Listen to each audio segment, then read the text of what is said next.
Legal. Então, olha, tá gravando. Eu vou compartilhar a tela para ir buscar lá no material de vocês, aqui, de micro. Inicialmente, essa parte que eu já havia iniciado com Boa noite, vocês, né? senhores. Olá, uma boa noite. Daqui a pouco eu pego o nome também de vocês, tá? Pessoal, eu tinha comentado um pouco em cima disso. Se vocês tiverem dúvida a qualquer momento, vocês podem se interromper que eu volto, mas muita coisa que é básica, tá? Então, quem está utilizando o Arduino para automação é um privilégio também, é algo bom, porque ele desenvolve aí o seu projeto e depois acaba se utilizando também desse circuito, né, ou desse conjunto de software, dessas instruções, para poder automatizar outras atividades também. Então, algumas características dele. O hardware é livre. A plaquinha do Arduino que vocês têm, vocês podem copiar. Vocês podem, se alguém quer fabricar o Arduino, ele é um hardware livre. Você pode estar copiando. Aqui próximo da gente, em São Caetano, na Robocore, eles resolveram, eles copiaram a placa, inclusive mexeram no software e criaram o seu próprio driver. Então, ele é livre. O software também, o software da linguagem C, é dos anos 60. Quem desenvolveu foram dois autores lá, o Dennis e o Reed. Então, essa linguagem, ela existe até hoje. Inclusive, ela é utilizada no Arduino e em outros softwares também, muito versátil.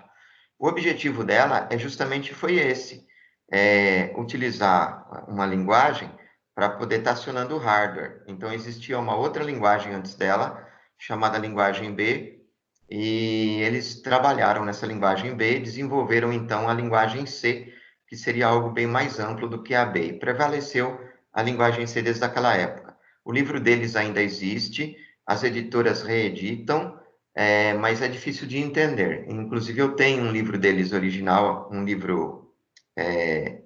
o primeiro livro lançado deles, e eu acho muito difícil. Então, surgiram outros livros depois, bem mais fáceis de ser. Eu utilizei muito tempo um livro de linguagem C, de programação, igual os comandos do Arduino, mas é de um autor da editora Érica, chama Manzano. Não é o Manzano aí de mecânica que vocês conhecem, mas tem um sobrenome também Manzano. Então, eu gostava daquele livro. Então, o software também você pode se utilizar dele, criar seus próprios programas, registrar. Você não tem que pedir licença para a parte de desenvolvedores de software ou de criadores do software. O Arduino também tem modelos diferentes, vocês devem ter visto, né? Vocês trabalham com o Uno, mas tem uma série de outros tipos. Antes do Uno, que o pessoal começou a utilizar, era o Arduino Nano. Mas o Nano começou a dar muito problema, ele não tem corrente suficiente nas portas. Nós tivemos dois aí no Pentágono, em turmas diferentes, danificado. Foi daí que a gente começou a padronizar em cima do Uno, né, do modelo do Uno mais simples. Então, a gente trabalha com o Uno, na sua grande maioria. E o Uno ele tem os três modelos com três drivers diferentes. Tem o Arduino que a gente chama original ou cópia do original, que é aquele com um chip que está dentro do soquete, com os terminais paralelo. Aquele lá é do tipo DIL, né, Dual Inline, ou seja, paralelo em linha. E aquele ali, a gente não tem dor de cabeça com o driver dele. Você instala o programa do Arduino e normalmente é automático quando você vai estar utilizando, você só acerta a porta. Agora, você tem outros dois modelos, aquele que é mais barato, que tem um chip SMD na parte dele, aquele lá foram os chineses que copiaram o Arduino original, italiano, né? E para baratear o produto, eles tiraram o processador Atmel e colocaram um chip lá que eles viram que poderia funcionar no lugar, um outro processador, só que daí você tem que ter o driver também dos chineses para funcionar. E o mesmo aconteceu com a Robocore. Então, quem tem uma placa da Robocore, é uma placa cor meio alaranjada, tem que ter também o driver dele, senão não funciona. Eles são simples e confiáveis, né? Porque simplicidade tanto no tamanho, na utilização, que é o cabo USB, muitas vezes uma fonte, E a parte de confiabilidade que ele diz também é que você não tem erro dentro da sua memória flash, né, que você tem internamente a ele, você não tem problema de perder instruções, como a gente tinha antigamente, em alguns tipos dos primeiros computadores, pelo efeito térmico e outros.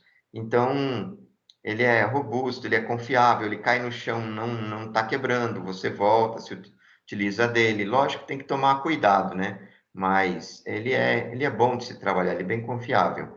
Inclusive, problema de poeira que o pessoal tanto reclama na automação e se utiliza o CLP, tem pessoal utilizando o Arduino já há um bom tempo em algumas máquinas de indústria, quem se permite, que não é o ideal, e funciona sem problema já há muito tempo.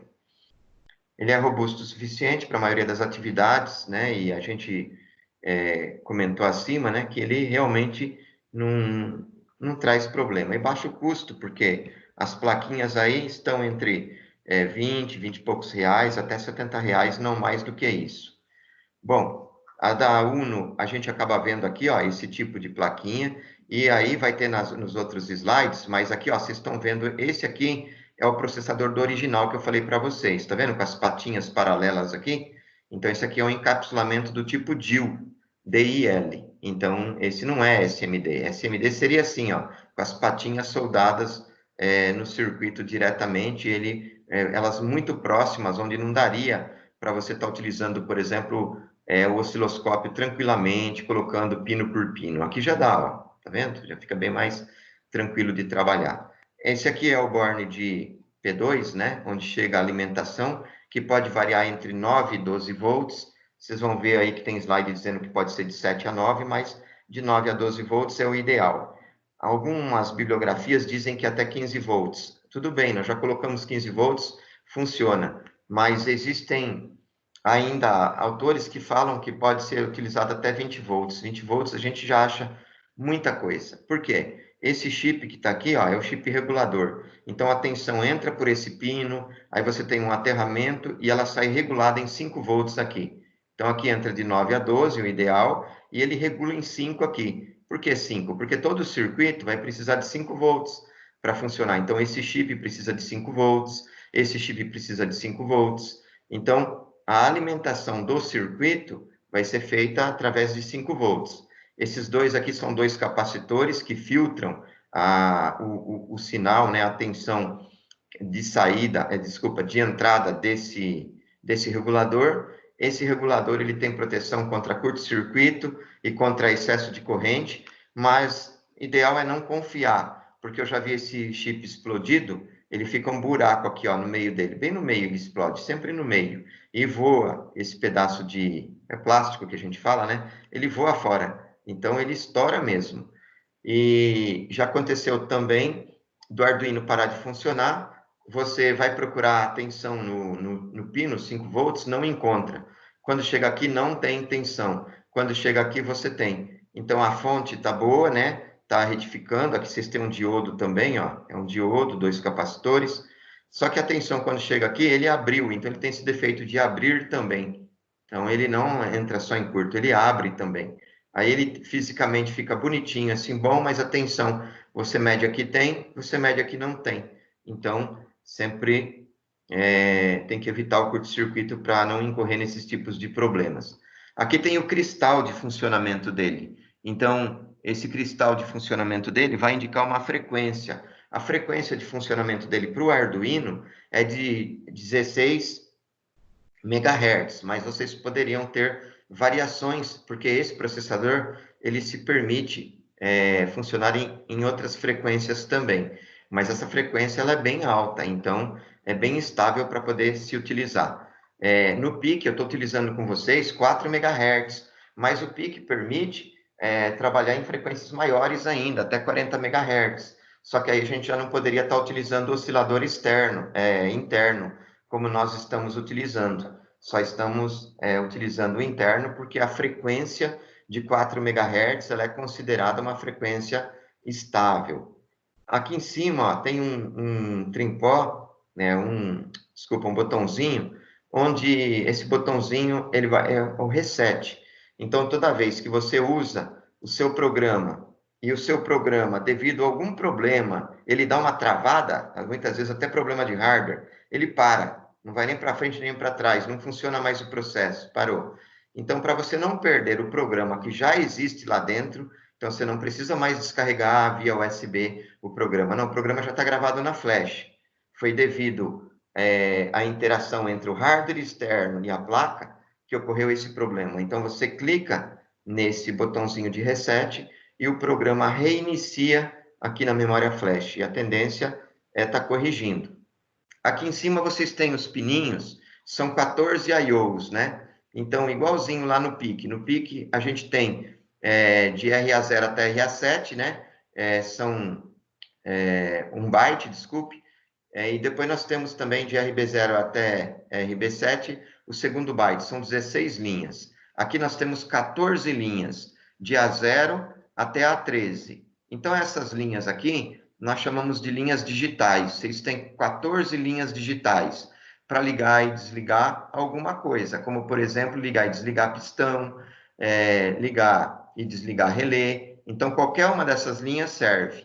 Mas vocês têm alguns desses pininhos que existe na frente dele um tiozinho, ó, tem um símbolo aqui na frente, parece um tracinho, né? É um tio. Então, pino 11, 10, 6, 5, 3. O que são esses pininhos?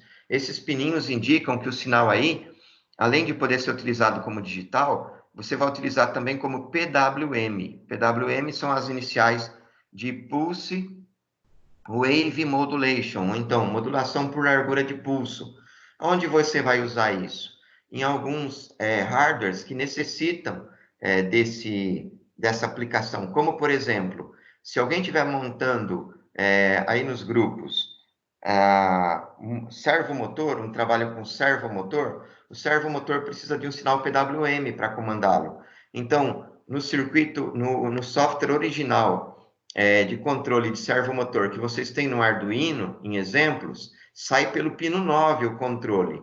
Então, você pode trocar? Pode, mas você só pode colocar no pino 10, no pino 11 ou no pino 3. Nos pinos digitais você não poderia colocar. Tem alguém da sala fazendo trabalho com servomotor ou não? Acho que não, né? Ninguém Meu responde. grupo fez. Tem um Meu, grupo? tem. A gente usou servomotor. Ok, então se vocês usaram servomotor, você lembra lá na sua programação que vocês usaram o pino 9, 10, 11, ou 5, ou 6, ou 3, certo? Sim, a gente usou os que tem o tiozinho. O tiozinho Isso, na frente.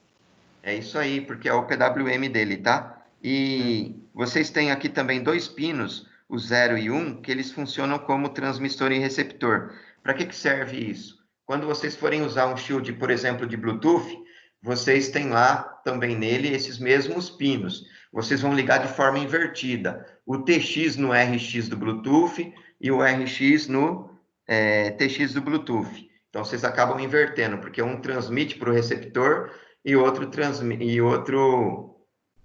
recebe do transmissor. Então, há essa necessidade. Vocês têm um pininho aqui, ó, chamado de 3,3 volts no Arduino, porque algumas aplicações, alguns shields, precisam de 3,3 volts. Então, por exemplo, a plaquinha de Bluetooth, ela precisa de 3,3 volts. Você poderia utilizar diretamente daqui, mas a corrente é baixa e muitas vezes o circuito necessita de uma demanda maior de corrente. Então, não usem nos projetos de vocês esse 3,3 volts daqui. Qual é a dica? Vocês coloquem dois resistores em série, um de 560 e um de 330 a 390 ohms. E entre o VCC e o Terra, entre 5 volts e o Terra. E no meio dos dois resistores, você mede com o multímetro em relação ao Terra, vai dar exatamente o 3,3. Aí você liga um fiozinho daí, né? Você fez uma fonte externa e vai alimentar então o seu circuito, por exemplo, a plaquinha do Bluetooth. Então evitem estar tirando a informação aqui de dentro. Os grupos que trabalharem com sensores do tipo analógico, então o sensor digital é mais fácil, né? Se for, por exemplo, uma fim de curso, é um sinal digital, então você vai poder pegar de qualquer um desses pinos aqui, vai poder transformar em I/O. Então, fechou a chavinha manda, né? Fechou a fim de curso vai mandar o sinal dela de fechado para qualquer um desses pinos, tudo bem. Mas se o sensor for analógico, tem que ligar aqui entre o A0 e o A5. Então, vocês têm 6 saídas para sensor analógico. Quem que é sensor analógico? Aquele que varia no tempo, com muitas variações entre 0 e 1, entre 0 e 5 volts. Qual é um exemplo? Professor, Pois não. e o indutivo? Então, o indutivo e o capacitivo são digitais. Você vai estar utilizando aqui, ó. Ok? Eles ligam ou Beleza. desligam como fosse uma chave interna. Então, sempre aqui digitais. Ok? Tudo bem?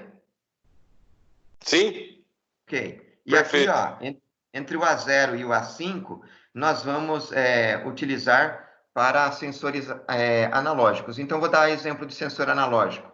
Controle de temperatura, por exemplo. Tem um sensor de temperatura. Inclusive, existe um específico para o Arduino. E ele é baratinho. Então, nas lojas, eles já vendem, que funciona muito bem. O pessoal costuma fazer uma aplicação colocando um LCD e o sensor, e variando a temperatura em cima dele. Ele indica direitinho no sensor, ou então naquela IHM que vocês vão ter dentro do próprio Arduino. Um outro tipo de sensor, sensor de luminosidade, o chamado LDR, que é um resistor, né, dependente de luz. Ele tem uma química, um material químico, onde ele varia, de acordo com a exposição na luz, ele vai variando a resistência. Então, ele serve como um sensor de luminosidade. Então, como ele varia no tempo, todo e qualquer valor, dependendo de toda e qualquer luminosidade, vocês no projeto tem que ligar necessariamente nesses pinos, ok? De uma forma geral, eu comentei aí a respeito do funcionamento da placa. Um detalhe aqui é que quem usar Bluetooth e ficar na dúvida se a plaquinha do Bluetooth está funcionando ou não, uma vez ligado certinho aqui, quando você está transmitindo ou recebendo informações no Bluetooth, vocês têm um guia aqui, ó, vocês têm 2 LEDs aqui, tá vendo? Transmissor e receptor. Então, de repente, você está transmitindo e não está recebendo. Então, esses LEDs aqui, eles servem de monitoramento, como o LED que tem no pino 13, quando a gente monta lá o blink, o pisca-pisca, né? E aí você não precisa ligar carga externa, não precisa ligar LED externo, você vai ter o funcionamento dele por aqui. Beleza? Até aí, pessoal? Tranquilo? Beleza, professor. Ok. Isso não tinha dado tempo de eu falar todo outro dia, porque tinha muita gente falando e tal, mas aí é básico, então provavelmente vocês já estão bem mais adiantados que isso. Mas como muita gente tem interesse no Arduino, teve um pessoal que acabou entrando depois, tinha dificuldade, então está feito aí, de certa forma, serve de revisão, né, e dá também uma visão legal. Quando a gente fala que é robusto, olha, é tudo soldado por máquina isso aqui, por robôs. Então, você não tem perigo de solda fria em Arduino, de ter problema, ele é bem feitinho. O software de programação, ele além de ser gratuito também, é fácil de instalação, não ocupa tanto espaço, e é uma interface, como a gente fala, né, muito agradável. E o cabo USB, que vai fazer a ligação entre o Arduino e o computador, ele deve sempre estar acompanhando o Arduino. Pasmem que nós já tivemos revendedores aí que queriam vender à parte, né? Então, existe isso. Aqui embaixo tem um link que, se vocês clicarem nele, vocês vão para uma página de internet que mostra uma diversidade de tipos. Mas como acredito que vocês não estão utilizando um tipo diferente, eu não preciso me deter muito nisso. Não é verdade? Quem está usando, acho que está usando o Uno aí, né? Beleza. Então, eu vou para frente. Quando vocês precisarem aí, qualquer dúvida, vocês podem interromper. Isso aqui é muito importante, tá, pessoal? Então, ó, saber que o microcontrolador do Arduino é o ATmega 328. Então, veja bem, alguns de vocês me mandaram um trabalho acadêmico para ver que eu estou apoiando o professor Marcos. A disciplina é dele, a disciplina pai com vocês. Mas a gente sempre se ajuda. Eu falei, legal. Só que aí eu vi que quem está usando como o Arduino como a parte de automação está bastante incompleto. Em alguns não tem nem o capítulo do Arduino. Então, você teria que ter um capítulo no seu trabalho do Arduino. E é fácil, pessoal. Vocês têm tudo isso na internet. Vocês podem pegar um pouquinho de um site, um pouquinho de outro site, e tá montando aí esse esclarecimento a respeito do Arduino. Mas só que o Arduino, o coração dele é esse processador, o ATmega 328. Então, olha, nós vamos falar de forma ideal, tá? Supondo que um dia o seu trabalho fosse para a banca, e aí vai ser avaliado. Por quem que vai ser avaliado? O seu professor, o que te orienta, é o seu amigo, é o seu parceiro, ele vai te defender junto do trabalho. Se o seu trabalho foi exposto, é porque está bom, né? Ele vai te ajudar. Só que os outros dois componentes da banca, eles questionam, a função deles é justamente mostrar as falhas do trabalho. Então, uma das eventuais falhas aí, a pessoa poderia perguntar, escuta, amigo, legal que você está automatizando seu trabalho com o Arduino. Qual é o processador dele? Aí você vai dizer, é o ATmega 328. Ele pode perguntar algumas características do ATM 328. Não que você tenha que saber, você não estudou, né? Não entrou a fundo, tudo bem, mas ele deve constar no trabalho, porque você não tem que responder tudo na lata, mas você tem um índice para poder procurar e para poder chegar na indicação. Então, eu sugiro para vocês que vocês baixem, eu acho que deve dar umas 24 folhas, baixem o databook, né, o datasheet do ATmega 328. Além de vocês, quem tem curiosidade, conhecer um pouquinho mais dele, já encorpa o trabalho de vocês. Vocês já vão ter uma referência. Então, além de acrescentar o capítulo do Arduino, quem não tem, acrescenta também as informações do ATmega 328. E onde vocês vão colocar isso? Lá na parte de anexos. A não ser que você queira falar também um pouquinho do processador durante o trabalho, que é sempre bem-vindo, mas não precisa. Você pode colocar na íntegra, tudo em inglês, não tem que mexer nada. Do jeito que você baixou, você já vai colocar lá na parte de anexos. Então, ajuda muito, agrega muito isso daí. Mesma coisa quem está fazendo automação com CLP, pessoal. Você tem que ter o manual do CLP, informações para estar colocando no anexo. Aí a gente começa a ver os trabalhos ficarem mais ricos, tá bom? Então, é uma informação que a gente passa para vocês na intenção sempre de ajudar, tá? Então, é sempre uma orientação. A tensão de funcionamento do Arduino nós já vimos, é de 5 volts.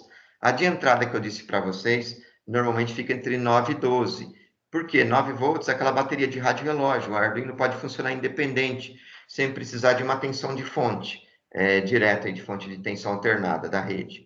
E 7 volts é uma tensão muito baixa, porque, na verdade, a entrada daquele regulador, se eu não me engano, vai até uns 25 volts. Mas, para ele poder te dar os 5 volts, existe uma tensão mínima também. Então, eu sempre peço para os alunos ligarem na entrada ali uma fonte entre 9 e 12 volts, tá? Então, olha aqui, ó, tensão entrada de limite. Ele fala entre 6 e 20. 6 já é muito baixinho. O regulador, se tiver um uso de corrente muito elevada, ele não consegue drenar. Isso a gente vê na prática, de tantas montagens que a gente acaba fazendo, tantos circuitos. E manutenção também. Então, ó, pino de entrada I/O, vocês viram lá que tem de A0 até A13, né? Ou então, de 1 a 13. Então, seria 14. E aqueles pininhos lá que eu falei, o 9, o 10, o 11, o 3, o 4, acho que o 6, eles são os PWM, né? Pinos de entrada analógica. Nós vimos lá que nós tínhamos o A0 até o A5, são 6. Agora, isso aqui, pessoal, é muito importante, ó, muito importante. Em cada pininho dele, ele consegue drenar, no máximo, 40 miliamperes. E você não vai judiar do seu Arduino.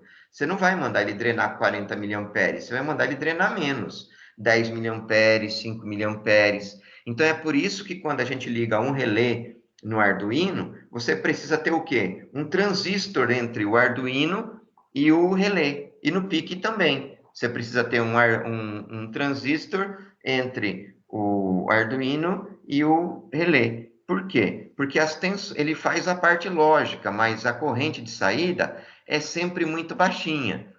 Vocês sabem quanto que consome de corrente um LED? Alguém sabe? 20 miliamperes, né, professor? 20 é o máximo, tá? É o LED grande que está consumindo muita corrente, mas entre 5 e 10 miliamperes. Para projetos, a gente costuma generalizar 10 miliamperes. Então, eu conseguiria ligar um LED na saída de qualquer pino do Arduino na boa, né? Porque 10 miliamperes para chegar em 40 demoraria. Forçando o Arduino, eu conseguiria comandar até 4 LEDs em paralelo no mesmo pino, né? Levando num caso extremo, LED que consumisse no máximo 10 miliamperes.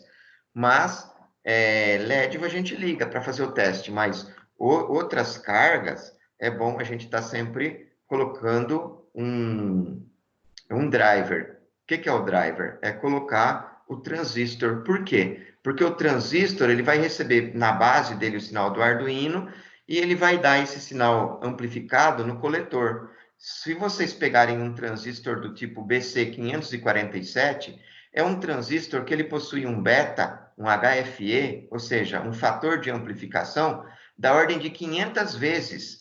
Então, vocês não vão ter problema com corrente. Então, se eu tiver um relezinho de 200 miliamperes, eu coloquei esse transistor, que me poderia amplificar muito mais, o relé vai funcionar de forma tranquila, o transistor não vai esquentar nada, o Arduino menos ainda, então, é técnica de projeto. Liga um resistor entre o Arduino e a base do transistor, entre 4K7 e 10K. E no coletor do transistor, você pode estar ligando a bobina do relé direto para VCC. Né? Se for um relé de 5 volts, você vai ligar a bobina dele entre o coletor do transistor e os 5 volts direto. Se for 12 volts, liga entre o coletor, de um lado, né, da bobina se liga no coletor, do outro lado se liga para os 12 volts. Enfim, é bem tranquilo de estar trabalhando. Professor, com... quero essa... Pode falar. Pode falar. Costuma fazer a chamada, desculpa a pergunta aí. Eu entrei agora na aula. Ah, sim. Deixa eu só terminar essa tela, então. Quando eu for passar para outra, eu já pego os nomes, porque eu tenho que descompartilhar a tela, e quando ela está compartilhada, eu não vejo os nomes de vocês, tá bom? Fica à vontade aí, daqui a pouquinho eu já pego já. Obrigado. Então, pessoal, os 40 miliamperes tem que ser sempre observado, e com o transistor como driver é tranquilo para se trabalhar. Vocês vejam aqui, ó, aqui no pininho de 3,3, que eu não recomendei vocês usarem, a corrente é um pouco maior. Qual que é a lógica? A lógica é que potência é sempre o produto de corrente pela tensão. Então, 5 volts vezes 40 miliamperes dá por volta de 200 miliwatts. Se eu fizer aqui 3,3 vezes 50 miliamperes, vai dar por volta de 160 miliwatts. Então, são valores aí aproximados, tá? Não ultrapassando esses 200 miliwatts. Então, eu tenho uma compensação, menor tensão, maior corrente. Maior tensão, que é 5 volts, que sai nos pinos, menor a corrente. Beleza? A memória flash. Eu tenho uma memória flash, gente, de 32K. Então, vejam bem, eu estou usando meio K, por exemplo, é pouca coisa, para fazer a parte de inicialização. A gente dá o nome no Arduino de bootloader. Então, essa parte aí está utilizando meio K, né? 500 linhas aí de 500 endereços. Nós temos esses endereços aí de 2 bytes. Então, são endereços que a gente utiliza 2 bytes aí para cada instrução em média, né? No PIC também. O PIC é da linha 16F, 16 indicam que em cada endereço eu vou ter 2 bytes aí, 16 bits. Então, se eu tenho 32K, eu divido pela metade, porque em cada endereço eu vou ter 2 bytes, eu tenho 16 mil linhas de instruções. É bastante coisa, gente, para a gente desenvolver, não só software de escola didático, como software industrial também, controles de automação até que avançados, né? Agora, e se vocês precisarem de algo maior, de maior, eu vou ter que fazer aquela expansão que eu fazia no início da aula aí? Não precisa. Por quê? Porque os fabricantes de Arduino, eles já fizeram modelos diversos, e os do PIC também estão nessa linha. Eu já falei para vocês que nós temos mais de 200 tipos de PIC, e os Arduinos também nós temos uns 20 tipos de placas diferentes, cada um com uma capacidade de memória maior, frequência de trabalho, corrente de saída, isso tudo vai diferenciando. Então, o nosso Uno, ele é bom para qualquer trabalho, a gente poderia dizer. Memória RAM também, ó, você tem 2K de memória RAM. Então, quando você tem, por exemplo, a captura de informações, capturei sinal de um sensor, capturei sinal de um botão, ele está ali na memória RAM, até o processador poder usar. E vocês usam poucos I/Os, então nunca vão ter problema. E mesmo que fosse um trabalho profissional, 1K é muita capacidade, 2K é muita capacidade para memória RAM. A EEPROM 1K, eu não uso o EEPROM porque é difícil utilizar a aplicação que utiliza a EEPROM, mas, por exemplo, e nem é EEPROM, é E2PROM, é EEPROM. Por quê? Lembram da memória EEPROM que significa? Alguém lembra aí? Eraser, como é que é?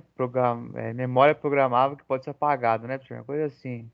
Isso, Memory Only Read, né? Programmable, Erasable Electric. Então, na verdade, vai ser uma memória somente de leitura, né? Ela é programável, mas ela é apagável, e ela é apagável que eletricamente, porque nós não temos uma janelinha ultravioleta para poder ser apagada com lâmpada ultravioleta em cima do nosso processador do Arduino. Ele é fechadinho. Então tem que ser uma E2PROM, uma EEPROM que está lá dentro. E aí, conforme eu falei para vocês, a gente acaba não utilizando, porque para poder utilizar, você tem algumas aplicações especiais que o programa está sempre utilizando aquelas informações e mandando para a saída, como por exemplo, usos em displays. Então você de repente tem rotinas de letras escritas, ou então as informações que você vai estar escrevendo, há formações de letras. Aí você pode formar essas letras, guardar na EEPROM, e toda vez que você precisar, você chama o endereço da EEPROM. Você não precisa estar fazendo o desenho de pixel a pixel dentro do seu software. Então é bem mais tranquilo de trabalhar dessa forma. Mas eu não faço, nunca fiz aplicação com a EEPROM interna do PIC. E a velocidade dele de trabalho, nesse caso, está como 16 mega, mas ele pode ser maior. Aqui, olha, é o mesmo slide, está mostrando a placa grande, o nome do processador, né? Ele vem escrito nele, se vocês têm aí, ele está de cabeça para baixo, mas dá para ver aqui, ó, ATM, tá vendo? E vocês têm o código dele ali, 328P. Então, é interessante, como eu falei para vocês, colocarem no trabalho, quando for possível, essas informações. Aqui, vocês têm 3 terras no Arduino. Ó. Vocês têm um terra desse lado, junto dos I/Os, e tem mais 2 terras lá na parte de baixo. Então, GND, né, são as iniciais da palavra ground, tá aí. Falando em GND ground, eu vi também em alguns trabalhos de vocês, já serve como orientação para os grupos, que toda vez que você tem a sigla pela primeira vez no seu trabalho, por norma você colocar entre parênteses o que significa. Então, se aparecer no seu trabalho GND, ou outra sigla qualquer, você tem que escrever o que significa entre parênteses. Você escreve ground entre parênteses, mas é só a primeira vez, não precisa escrever mais até o final do trabalho, independente do número de páginas. Isso abre o precedente para quem quiser fazer um glossário de termos técnicos, que vai estar dentro dos anexos também. Então, é um mini dicionário só de siglas, tá bom? Isso aí é optativo, quem quiser, mas o glossário, mas a parte de se colocar o que significa a sigla, Ô, professor, vocês devem colocar, sim. o VCC Pois não. entra onde? Que aí agora dá para ver melhor esse Arduino aí, ele tá mais ampliado. Sim. Da onde que entra o VCC aí? O VCC você vai pegar aqui, ó, 5 volts. Esses 5 volts, na maioria dos Arduinos, vem marcado 5. Quando não vier marcado, tá VCC. Então, é a mesma coisa, tá? 5 volts. O VCC é a saída desse pino. Ah, mas eu preciso de 3 VCC no meu circuito. O que você faz? Você liga um fiozinho aqui, leva para o protoboard. No protoboard, na vertical, você não tem 5 pontinhos que são curto-circuitados? Sim. Então, desses 5 pontinhos, você vai ficar com 4 saídas de VCC, porque você levou uma, você usou um pontinho, e você tem 4 para usar. Então, Aí, você então, multiplica. eu entro com a alimentação da fonte aí, então. Não. Isso aqui é a saída do Arduino. A alimentação da fonte, você vai... Tá vendo aqui, ó, existe um conector? Entrou um pino aqui dentro, a gente chama de P2. Então, quando você não usar o seu Arduino no computador, porque quando você usa no computador, aqui é o conector da USB. Aí você liga aqui, ó, o cabo do USB daqui até o computador. O computador fornece USB já reguladinha de 5 volts. Então, ele alimenta o Arduino para a gente aqui. Agora, quando você não usar o computador, por exemplo, você sabe que você descarregou o seu programa, viu ele funcionando, ele está gravado dentro da flash do PIC. Aí você soltou o cabo e vai, por exemplo, fazer uma apresentação do seu trabalho. Não vai levar o computador lá no dia da apresentação, porque já está gravado. Aí o que você vai fazer? Você tem que alimentar ele para algum lugar, já que você não tem mais o cabo da USB para ligar no computador. Então, você vai arrumar uma fonte de 9 até 12 volts e vai estar ligando aqui, ó. Eu indico sempre para os alunos também, aquela bateria de 9 volts de rádio relógio, ela tem um clipe, professor, né? põe o cursor em cima aí. Ele tá cortando. Ah, não ouviu? Não, coloca o cursor aí do mouse aí em cima, na onde que alimenta. Tá aqui, ó. Esse aqui, dá para você ver a ponta do cursor aí? Ah, vi. Tá, então esse aqui é o plug que a gente chama de P2, tá? Aqui é o P2 fêmea, você tem que vir com o P2 macho e encaixar aqui. É só chegar na loja de componente eletrônico e falar, eu quero o pino de alimentação do Arduino. Eles já estão cansados de saber e vender. Então, nesse pino, ele vai ter a pontinha dele, que é a parte central, que vai encaixar aqui no conector central. Você vai ligar o positivo da fonte. E o negativo da fonte, você vai ligar na envoltória dele, na carcaça. Então, ele vai ficar aqui nesse conector, ele tem uma parte metálica por dentro, e ele tem um pininho no meio que é soldado aqui na placa, ó. Então, o pininho do meio que é soldado na placa, está trazendo aqui de 9 a 12 volts. E a carcaça que está em volta dele, que vai para a linha do negativo, é a parte do terra, tá bom? Deu para entender? Ok. E a gente costuma ligar, ok. E a gente costuma ligar uma bateria de 9 volts com um clipezinho, né? Com aquele conector normalmente na cor vermelha, que você encaixa na cabeça dela onde tem os 2 pontos, o positivo e o negativo, e aí ele já sai com 2 fiozinhos. Os 2 fiozinhos que você tem, para não precisar soldar embaixo direto do Arduino, que é ruim, né? Porque às vezes a gente quer desmontar a fonte, você compra o plug P2 à parte, faz a solda nele, né? Deixando sempre a pontinha do meio que vai ser ligada aqui como positivo e a carcaça como negativo, e ela funciona direitinho. Testa antes com o multímetro para ver se está dando a tensão de 9 volts fora, e depois você liga diretamente aqui. Aí já vai ter alimentado, e aí com o multímetro você já mede aqui, ó, na saída. Deu 5 volts em relação a esses terminais de terra, é porque está tudo ok. Então aí é só fazer a programação, descarregar, para poder ter o programa pronto já nele. Aqui, ó, eu vou levantar um pouquinho aqui, ó, as portas analógicas que eu tinha comentado para vocês, de A0 até A5 está aqui, e aqui em cima os 14 I/Os que nós já comentamos, né, o transmissor e o receptor para o Bluetooth, ok? E aqui, ó, nesse outro lado, esse pino escrito AREF significa uma tensão de referência para amplificador analógico. Então, é difícil de usar essa aplicação, só quando a gente pega, por exemplo, um circuito que você está copiando de algum lugar e necessita ligar. Aí você vai ver lá que vai ligar um fiozinho daqui lá para o seu circuito. Mas é muito difícil da gente estar utilizando esse pino aí. Tá bom, pessoal? Posso passar para outro? Beleza. Quando vocês têm dúvida, avisem que eu volto, tá? Aqui, ó, tinha comentado já da conexão USB, e isso aqui já foi mandado para vocês. Então, vocês têm como estar aproveitando esse material também aí, qualquer dúvida, e tá vendo que tá tudo marcadinho, ó. Conexão da energia externa que eu falei e o botãozinho de reset. Então, não tem segredo, né? Aqui agora, ó, aqueles mesmos dados que nós tínhamos anteriormente, né? Mais o processador, restante. Então, a gente só está indicando aqui tudo completo. Foi passando passo a passo para vocês poderem ter uma visão. A placa vai ser alimentada aqui, ó, está falando de 7 a 9, né? Então, eu já falei para vocês, de 9 a 12, beleza? Naquela página que eu falei que tem uma infinidade de Arduinos diferentes, vocês poderão pegar ver esses modelos através de alguns que existem aqui. Tem muitos outros, tá? Então, tem muitos mais tipos. Que eu conheço por volta de 20, tá sempre surgindo tipos novos, tá? Então, nessa página aqui, ele está falando do nome Nano, mas o Arduino Nano não está desenhado aqui. Ele é pequenininho, é uma plaquinha bem pequenininha, como se fosse esse aqui, ó, cortado aqui, é bem pequenininho.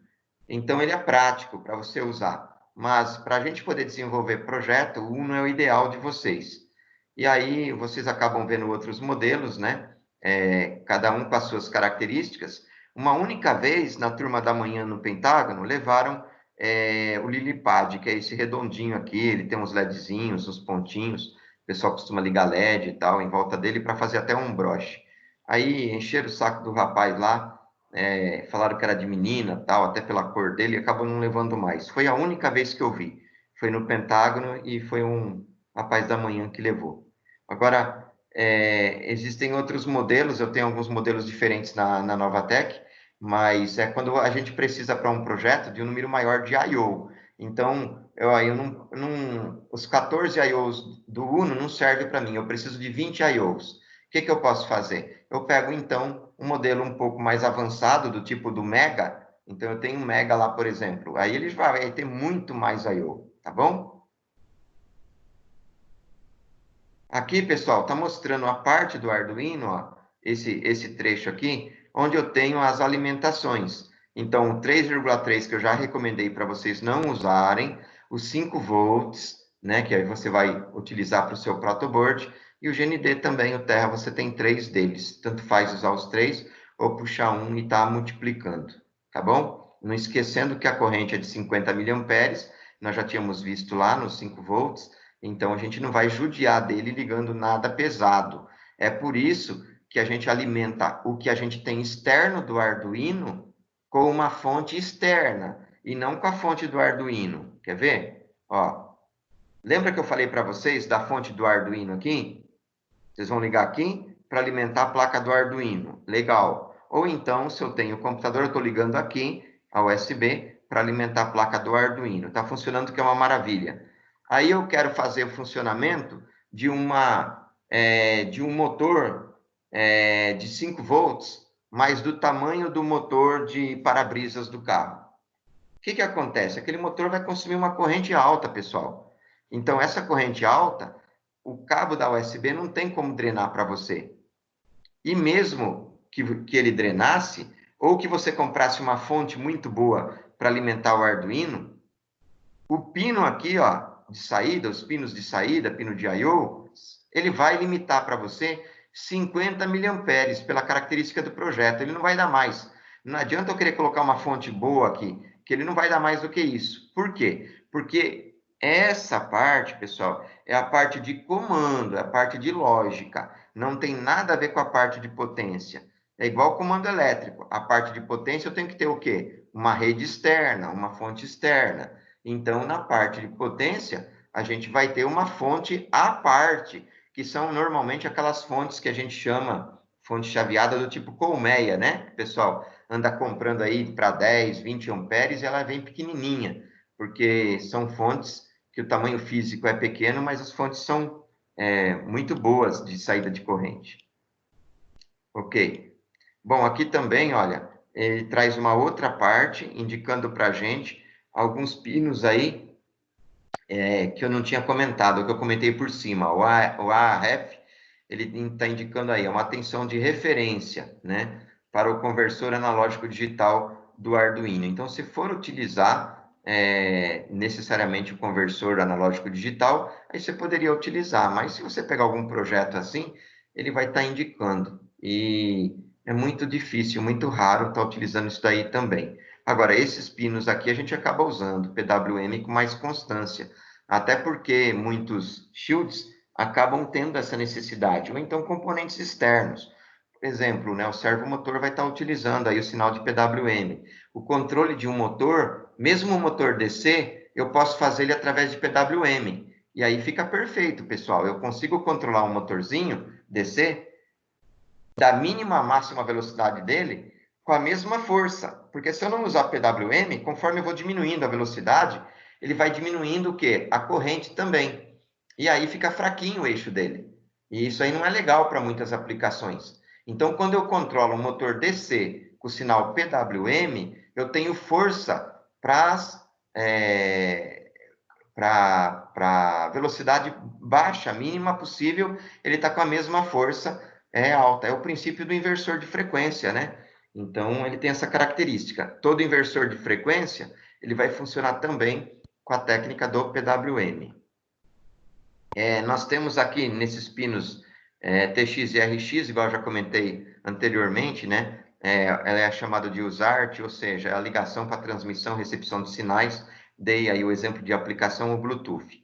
E aí a gente tem também a possibilidade de estar ligando aqui entre o pino 2 e 3, né? O ISR, ou seja, se quisesse fazer interrupções, o que é muito difícil de estar fazendo também, mas há essa possibilidade.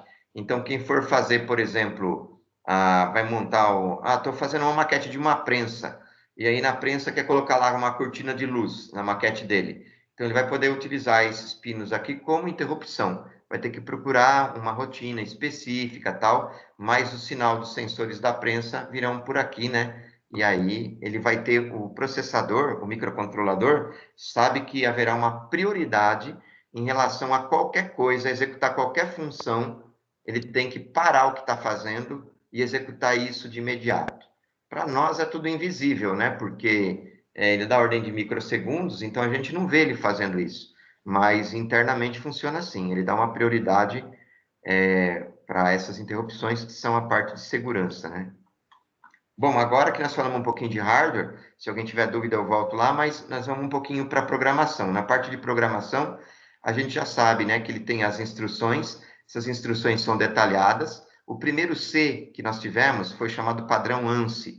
O padrão ANSI trazia para nós 23 funções, mas há muito tempo atrás, anos 90. De lá para cá, nós tivemos, isso quando foi padronizada a linguagem C, né, porque antes ela não era padronizada.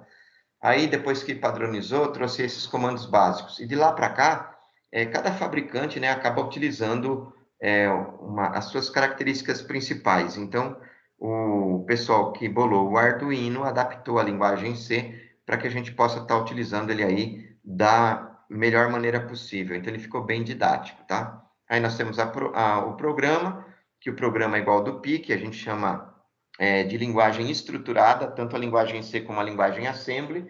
Ela leva esse nome de estruturada porque a instrução posterior depende da execução da instrução anterior. Então, uma instruçãozinha vai dependendo da outra. O ambiente de desenvolvimento, né? Então, aquela área verde, né? O programa, a tela de desenvolvimento dos programas é chamada de IDE, é uma interface gráfica. E ela é sempre gratuita, você pode estar sempre baixando aí, e cada uma com as suas particularidades, né? Então, as principais funções, você vai estar escrevendo os programas, vocês já sabem, mas ela salva o programa também, vocês já viram aí salvando o programa, ela faz a parte da compilação do programa, ela transporta, né, o código que está gravado para a placa, né, do seu hardware lá de funcionamento e a placa do Arduino também. Beleza? Aqui o ambiente de desenvolvimento é a telinha, não agrega muito aí. Agora aqui, provavelmente, eu acredito que o professor Marcos tenha passado com vocês esse programa, não passou? Alguém tem dúvida ainda? Aí eu repasso. É de acender e apagar o LED, né, professor?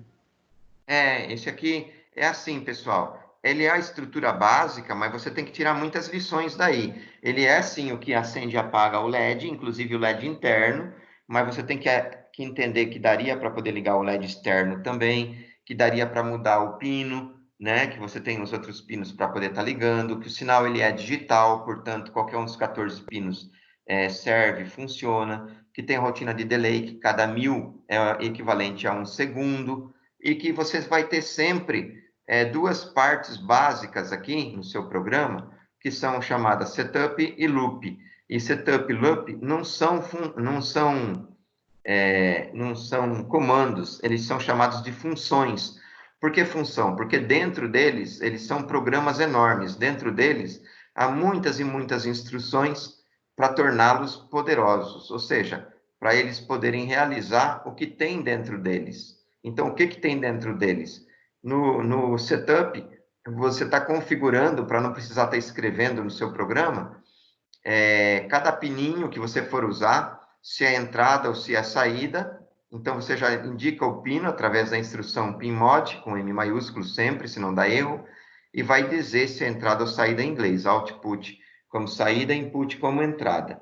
Então, parece que é pouca coisa que tem aqui, né? Mas se você fosse escrever direto, te daria muito mais dor de cabeça. Então, eles já criaram uma função, que nessa função você não precisa entender como ela processa para o usuário final, para facilitar a vida de vocês, simplesmente vão sempre usar a instrução pinmod, colocar o número i, escrever se é entrada e saída. Sempre, toda função, independente de ser essas duas, tudo que você vai fazer dentro de uma função tem que estar entre essas chaves, tá bom? Ó, loop também entre essas chaves.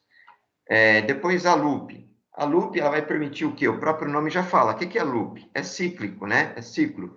Então, todo programa de automação, quem está fazendo aí o trabalho com CLP já sabe também, que ele acaba tendo a necessidade de sempre analisar as saídas como estão, né? Analisa as entradas, verifica se algum I/O foi acionado, refaz o processamento e atualiza as saídas. Atualizou saídas, ele volta novamente para a entrada, lê as entradas, faz o processamento atualizando as saídas e volta para a entrada. Então, programa de automação é sempre assim. E o Arduino, ele não é diferente, né? Então, por isso que a gente tem já nessa estrutura loop, sabe que na última instrução que tem aqui, eu não preciso escrever end. Por quê? Porque dentro do loop já foi escrito end para a gente, está invisível. Então, ele já sabe que tem que voltar. Tem um end e tem um goto lá dentro do loop para voltar, para ele ficar assim, ó. O programa do Arduino, pessoal, olha a curiosidade, foi escrito o Arduino, que é feito em linguagem C, foi escrito na linguagem que nós estamos programando o PIC, foi escrito em linguagem Assembly. Cada comandinho desse aqui, ó, do Arduino, para ele existir, ele foi criado em Assembly. Então, existe 10, 15, 20 instruções para criar cada uma dessas instruções. Muito interessante, né? Eu tive um aluno uma vez que ele era tão dedicado, isso foi em outra faculdade, há muito tempo atrás.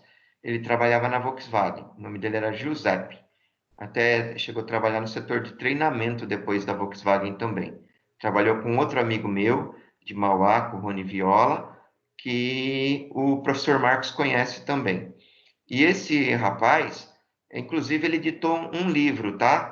Quem procurar depois um livro sobre eletromagnetismo, vai recordar disso. O nome dele é Giuseppe, e o livro de eletromagnetismo. Olha só, ele escreveu um livro, hein? Foi o aluninho lá. Começou do zero, não sabia, não conhecia, e depois ele gostou tanto da linguagem, e ele foi pesquisar, e ele acabou entendendo como eram escritas as instruções. E ele conseguiu criar novas instruções e fazer uma linguagem C personalizada para ele. Muito interessante isso daí. Depois eu não acompanhei mais, mas foi muito interessante esse período aí. Bom, eu acho que eu falei tudo desse pedacinho. Alguém tem mais alguma curiosidade? Então, vou seguir, tá? Aqui eu estou falando da setup da loop, né, que nós já comentamos ali anteriormente. E aqui, ó, a estrutura dela, né? Então, inclusive, além da estrutura, nós já mostramos ali uma aplicação para vocês. Vejam bem, quando a gente for utilizar aí algumas palavras, a gente vai chamar de reservadas, porque dependendo do tipo de programa, você vai estar sempre utilizando algumas delas. Então, são algumas palavras que a gente acaba, muitas vezes, até decorando ali na programação do dia a dia com o Arduino. Então, por exemplo, quais são? Se eu quero indicar 1 ou 0, eu posso escrever 1 ou 0 no meio no meu programa, mas eu posso escrever high e low também, tá ok? Então, tanto faz. Olha só, não sei se vocês sabiam disso. Vocês estão vendo aqui, ó, pino 13 high, está escrito? Eu poderia escrever 13,1. Aqui, pino 13 low, eu poderia escrever 13,0. Então, o 0 é equivalente ao low e o 1 é equivalente ao high, tá? Então, essa possibilidade aí, ela existe na programação do Arduino.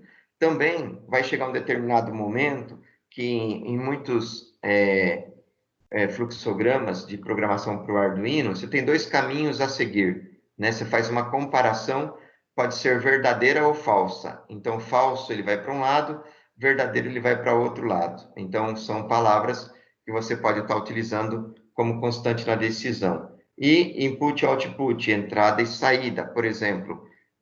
Na mecatrônica, nós só temos 2 possibilidades de usarmos os I/Os, como sensores ou atuadores. Esse é o nome técnico na mecatrônica de meios de saída, atuadores. Então, os atuadores seriam os outputs e os sensores seriam os inputs, né? Lembrando sempre que junto de sensores nós teremos os botões também.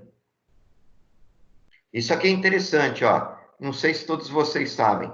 Quando eu estou escrevendo um programa no Arduino, eu posso fazer um comentário, porque quando o programa ele é pequenininho, a gente entende, mas quando o programa ele é grande, a gente tem uma dificuldade de compreensão do mesmo, né?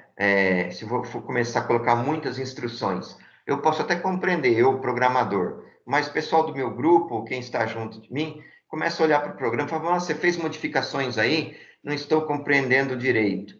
Então, para que isso fique mais claro, a gente costuma colocar comentários, porque o comentário eu posso errar, inclusive no português, que não dá erro na compilação. O Arduino, ele compreende que aquilo ali não parte integrante do programa, tá bom? Então, como é que eu faço? Se o comentário que eu vou fazer não vai ultrapassar da linha daquela instrução, eu uso barra no fim da instrução. Então, no fim da linha, eu escrevo barra e escrevo tudo que eu quero na frente. Posso escrever numa outra linha também, barra e escrevo. Se eu quiser usar um comentário de 5 linhas e colocar barra no início de cada linha, eu posso fazer assim. Mas se eu quiser usar 5 linhas e colocar só um símbolo no início e outro no final, e nas 5 linhas escrever à vontade, eu posso também.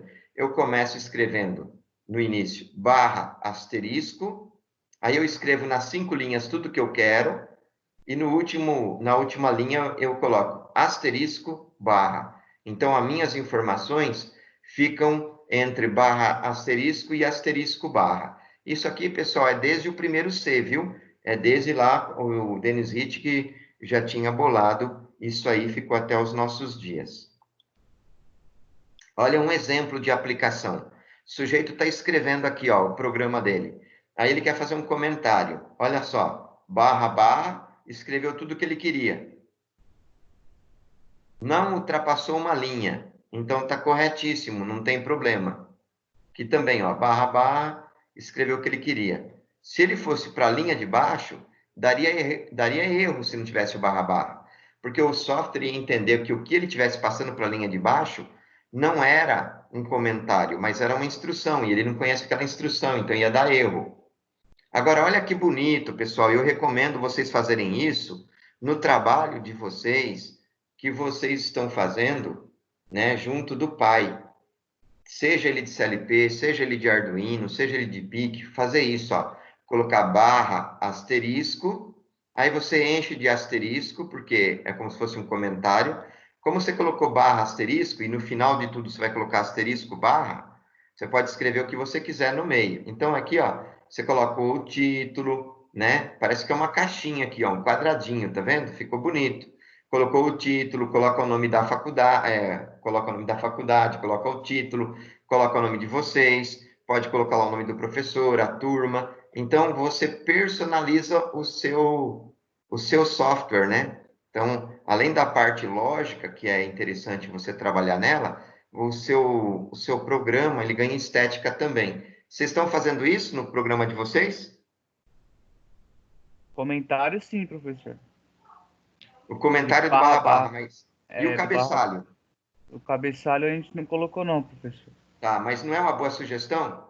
Sim, sim, sim. Então, não vai dar muito trabalho e vai ganhar uma estética muito bacana, tá? E o trabalho ganha corpo e ganha qualidade. Então, tá aí uma dica aí para vocês. Bom, eu já me alonguei bastante aqui, pessoal. A gente tem muito mais, tá? Tem 5 vezes mais esse conteúdo para a gente poder ir progredindo e ampliando. Eu posso parar um pouquinho aqui para voltar lá para o pique? Alguém tem alguma dúvida nessa parte que a gente passou até o momento? Tá tranquilo, pessoal? Tranquilo, professor. Beleza, então eu vou tirar o compartilhamento da tela e eu vou voltar lá e depois eu continuo com vocês essa parte. Quer ver?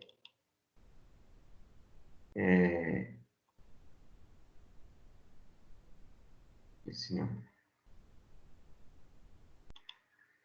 Esse aqui. Aí nós vamos ir lá para 70, né? Vou lá na 70.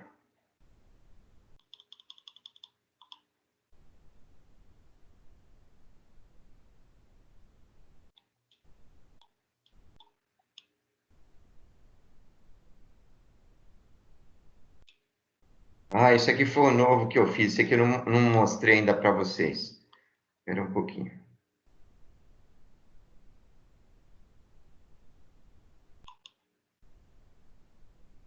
Ah, tá aqui já. Tá na 77. Beleza. Bom, o que eu vou fazer é o seguinte. Eu preciso, então, voltar lá na tela, né? Estou voltando aí na tela com vocês. Lá não estava me vendo também, né? Estava até muito baixo ali. Estou voltando na tela aqui com vocês. Vocês aguardam um pouquinho só para mim poder fazer aquela anotação de praxe, porque se de repente depois alguém precisar sair, eu vou saber quem está por aqui e quem chegou agora mais recentemente, tá? Eu só vou anotar, eu já libero vocês. Não precisa falar nada, tá? Só estou anotando porque seu nome já está aqui. Então tá, o Alex, o André. Quando tiver 2 nomes iguais na sala ou mais, vocês me avisem, tá? O Bruno, o David, o Ederson, o Everton, o Fábio, o Giovanni, o Gustavo. Agora eu tenho que aumentar a tela aqui para mim poder ver. Ah, os 2 Gustavos estão aí. Professor, Legal. tem 2 Gustavo, viu? Sim, sim, eu vi agora, obrigado. O Gustavo Cardoso, os 2 estão aí. E o Gustavo Siqueira. Ô, Beleza. professor, tem 2 Coloca Lucas meu aí nome aí que também, alguém tá? tinha me tirado. Tá, mas o Lucas eu não cheguei lá ainda. Mas eu já sei que tem 2 Lucas. Trabalhei já Não, hoje com vocês, né? Com os 2, meu nome é beleza. Paulo, pô. Tá, agora o Henrique, depois o Janiel, o Jean, o Leandro, o Lucas Alex e o Lucas Ferreira. Depois tem o Matheus. Olá, Matheus, tudo bem? Beleza, professor. Valeu. Depois do Matheus eu tenho o Maicon. Depois eu tenho o Micael. O Paulo Roberto. Paulo, só tem você de Paulo na sua sala, né? É o peito de pomba. Depois o Rafael. O Renato. O Samuel. O Professor, Vitor. Mas Paulo esse Roberto Lucas é uma bichona. Falaram tem o 2 Paulo aí ao Roberto mesmo tempo. Pato e o Paulo Roberto Viana. Eu não entendi, repete. Tem o Paulo Roberto Viana e o Paulo Roberto Copacto. Eu sou o Paulo Ah, tá, Roberto mas Viana. quem tá aí é o Paulo Roberto Viana, beleza. Foi ótimo você falar, porque senão depois na chamada fica complicado. Aí o Wellington e o Iago. Maravilha. Se chegar alguém, pessoal, daqui para frente, não precisa me interromper, pode falar mais para o final, e aí eu anoto, a pessoa não se prejudica, tá? Eu vou novamente compartilhar a tela para poder trabalhar lá com vocês, então, um pouquinho no outro assunto, e quando for na outra aula a gente retorna lá novamente, tá? Bom, então, deixa eu apresentar a partir desse slide. Então, na aula passada, a gente acabou falando aí do MPLAB e foi compartilhada a tela. Vocês estão vendo aí o símbolo do MPLAB? Sim, aqui sim. Sim. Ok. Então, na aula passada, nós falamos da versão do MPLAB. Eu disse que qualquer versão antes do X, né, é interessante a gente usar. E aí, por coincidência, foi usado a 856, né? O que eu faço lá na prática, sempre com os alunos, é que quando a gente passa as aulas, o representante de sala normalmente acaba pegando lá com o Lucas, ele copia para vocês, e aí depois o representante consegue repassar para a sala. Mas nós estamos vendo ainda o funcionamento dele, tá? Então, eu estou usando o 8.56. Se algum de vocês já trabalha com um software mais avançado e entende, domina, tem feito outros programas nele, aí depois avisa a gente também para a gente poder fazer aí eventual atualização, tá bom? Então, ó, MPLAB era o símbolo. Aí eu já tinha falado na aula passada, fazer assim um resgate, porque tinha gente que não estava, né? Então, nesse resgate, eu tinha falado que logo que você clicava nele, ele começa a carregar e mostra, indica esse símbolo aqui, demora para carregar, é natural, tá? Mesmo com um computador rápido. Ele está se atualizando lá internamente, colocando muita coisa à disposição. A primeira tela, depois de carregado, ele vai mostrar essa tela. Aqui já poderia ser o editor para a gente poder fazer alguma coisa. Nós não usamos. Então, a maneira como eu trabalho com vocês, porque eu faço assim no dia a dia, já é outra. Ó. A gente vai, primeiro de tudo, entender essa filosofia. Que filosofia é essa de pai e filhos? É que o pai é o principal, e aí ele pode ter o quê? Diversos filhos. Então, o pai vai ser o nosso projeto e os filhos serão cada um dos nossos programas. Então, eu vou ter possibilidade de mais de 200 projetos diferentes que a Microchip nos permite, mas nós vamos fazer apenas um. Qual? O projeto do PIC 16F628A, que é o que nós utilizamos, que está na nossa programação oficial, no decorrer do nosso curso. Então, basta entender um, a gente acaba depois tendo facilidade, né, de adaptar, de trabalhar com outros. E todos os nossos programas, ou seja, todos os filhos, trabalharão nesse pai, no 16F628A.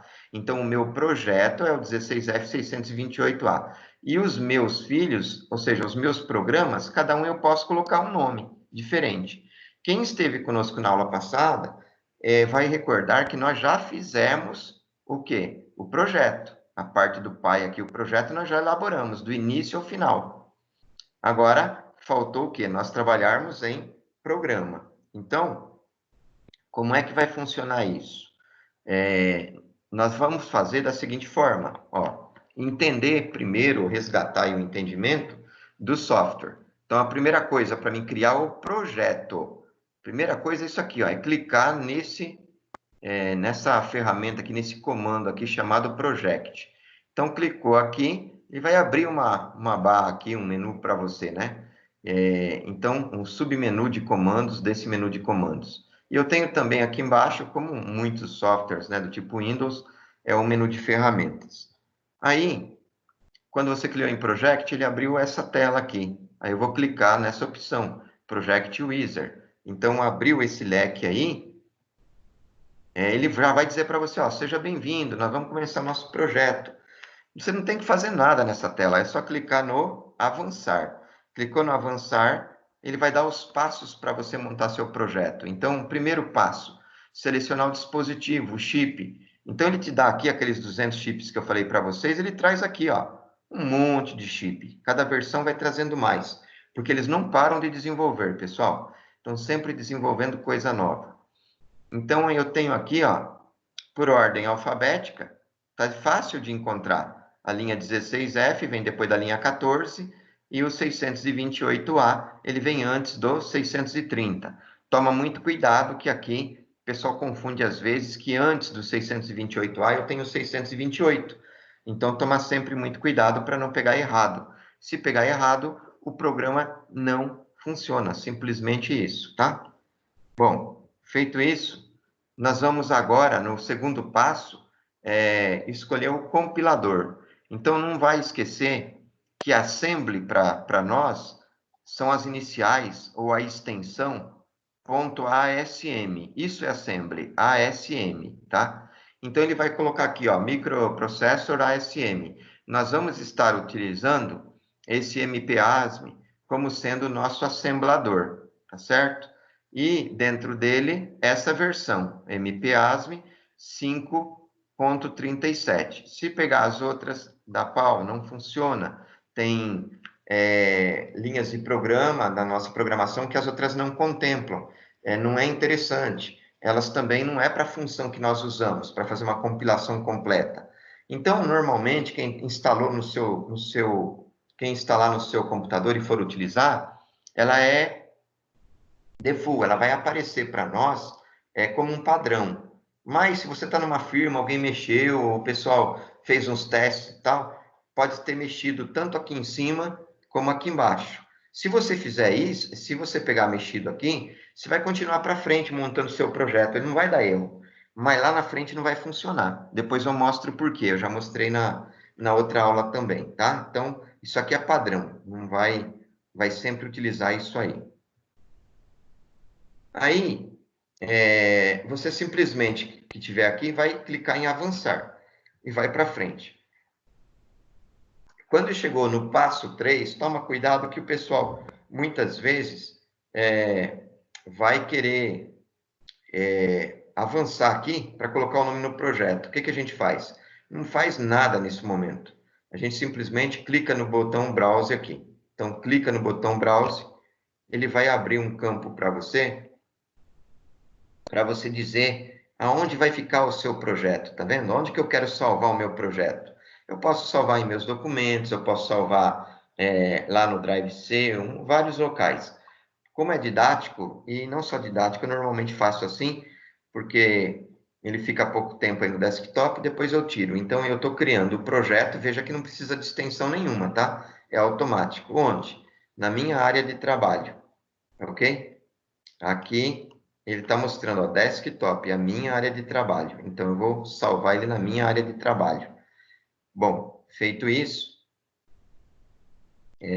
coloquei aqui o nome do projeto. Minha sugestão para vocês não confundirem nome de projeto com nome de programa, sempre escreve proj na frente de projeto, né? Se quiser escrever prog na frente de programa, pode escrever, mas você vai se acostumar que o programa vai ter a extensão .asm e o projeto não tem nenhuma extensão.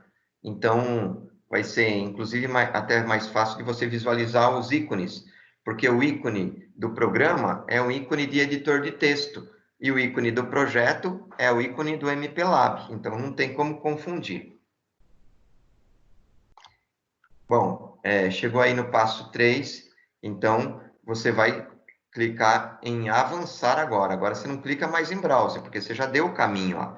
É o patch, né? Você deu o patch para ele, ó. Você falou que está aqui dentro na área de trabalho. Então, não tem que mexer mais nada no browser, mexeu só da primeira vez. Aí você vai colocar no passo 4, avançar direto. Por quê? Porque nessa telinha aqui, se eu tivesse o programa já que eu queria aqui dentro, eu poderia clicar nele, ADD, ele passaria para cá. Quando eu chegasse no final do meu projeto, eu não precisaria nem criar o programa. Eu já teria o quê? O programa dentro do meu projeto pronto para ser executado e compilado. Então, não é o caso. Nós temos essa facilidade aí de montar o nosso projeto oco, e eu costumo montar o projeto oco, por quê? Porque eu me garanto que o meu projeto está correto. E aí, nos programas que eu montar à parte, eu simplesmente vou adicionar ao meu projeto. Quando eu adiciono ao meu projeto, logo no adicionar eu já sei se está certo ou não, né? Se eu gravei ele com a extensão .sm, se não ele vai para uma pasta errada. Já eu mostro para vocês isso. E aí fica muito mais fácil de corrigir, mais confiável, né? Meio caminho andado. Então, quando chegar nessa tela aqui no passo 4, clica no avançar.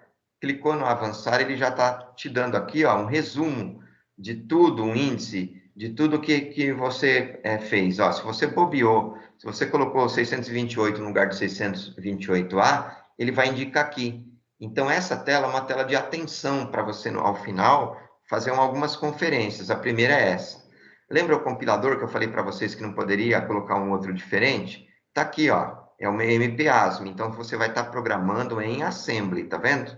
E aqui, ele está mostrando o caminho onde você está gravando seu projeto. Então, o meu projeto está aqui, ó, projeto 628A. Agora ele aparece com a extensão. Então, agora pode aparecer. Mas é o meu projeto 628A que eu estou guardando onde? Lá na tela de trabalho, no desktop, tá? Aí você vai clicar, então, em concluir. Aí você concluiu já o projeto. Quando você concluiu o projeto, ele vai escrever o nome do projeto aqui em cima, você confere, realmente esse que eu fiz agora, e aí ele vai te dar algumas pastas, tá vendo? Essas pastas, não é você quem cria, ele tem criado próprio, faz parte do repertório de ferramentas dele. A única pasta que você tem que se preocupar é com a primeira, Source Files, então o restante você não tem o porquê de se preocupar, né? Aqui dentro, pessoal, vai ficar, na verdade, o nosso programa. Então, veja bem, se eu pedir para ele compilar, eu venho aqui, ó, o botão de compilar é esse aqui, ó, Build How. Se eu pedir para ele compilar e eu não tiver nada dentro dessa pasta, o que ele vai fazer? Ele vai dar erro.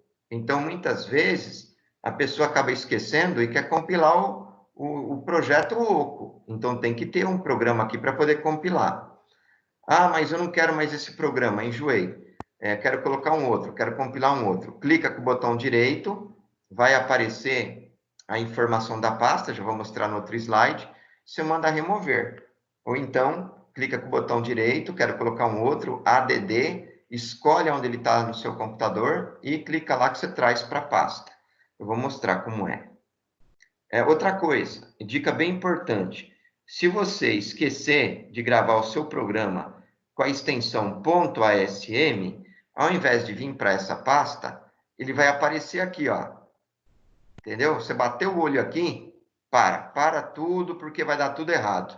Ele não vai conseguir compilar, você vai se confundir com as mensagens de erro que ele vai dar, então é melhor você corrigir agora. Então, como é que você vai corrigir? Você volta na pasta que ele apareceu errada, que vai ser outros arquivos, né?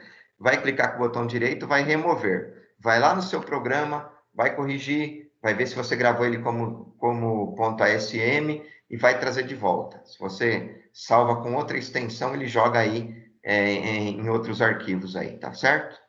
Bom, então, uma vez que tem que aparecer aí, você vem aqui, ó, clicou com o botão direito, ADD Files.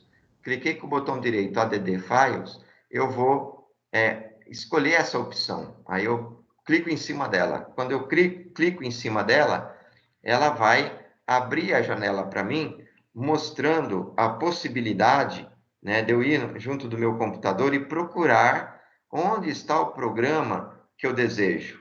Então, eu vou dizer que diretório, né, o nome do programa e tal, e vou dar um OK. Quando eu der um OK, ele traz o programa para mim e coloca na pastinha.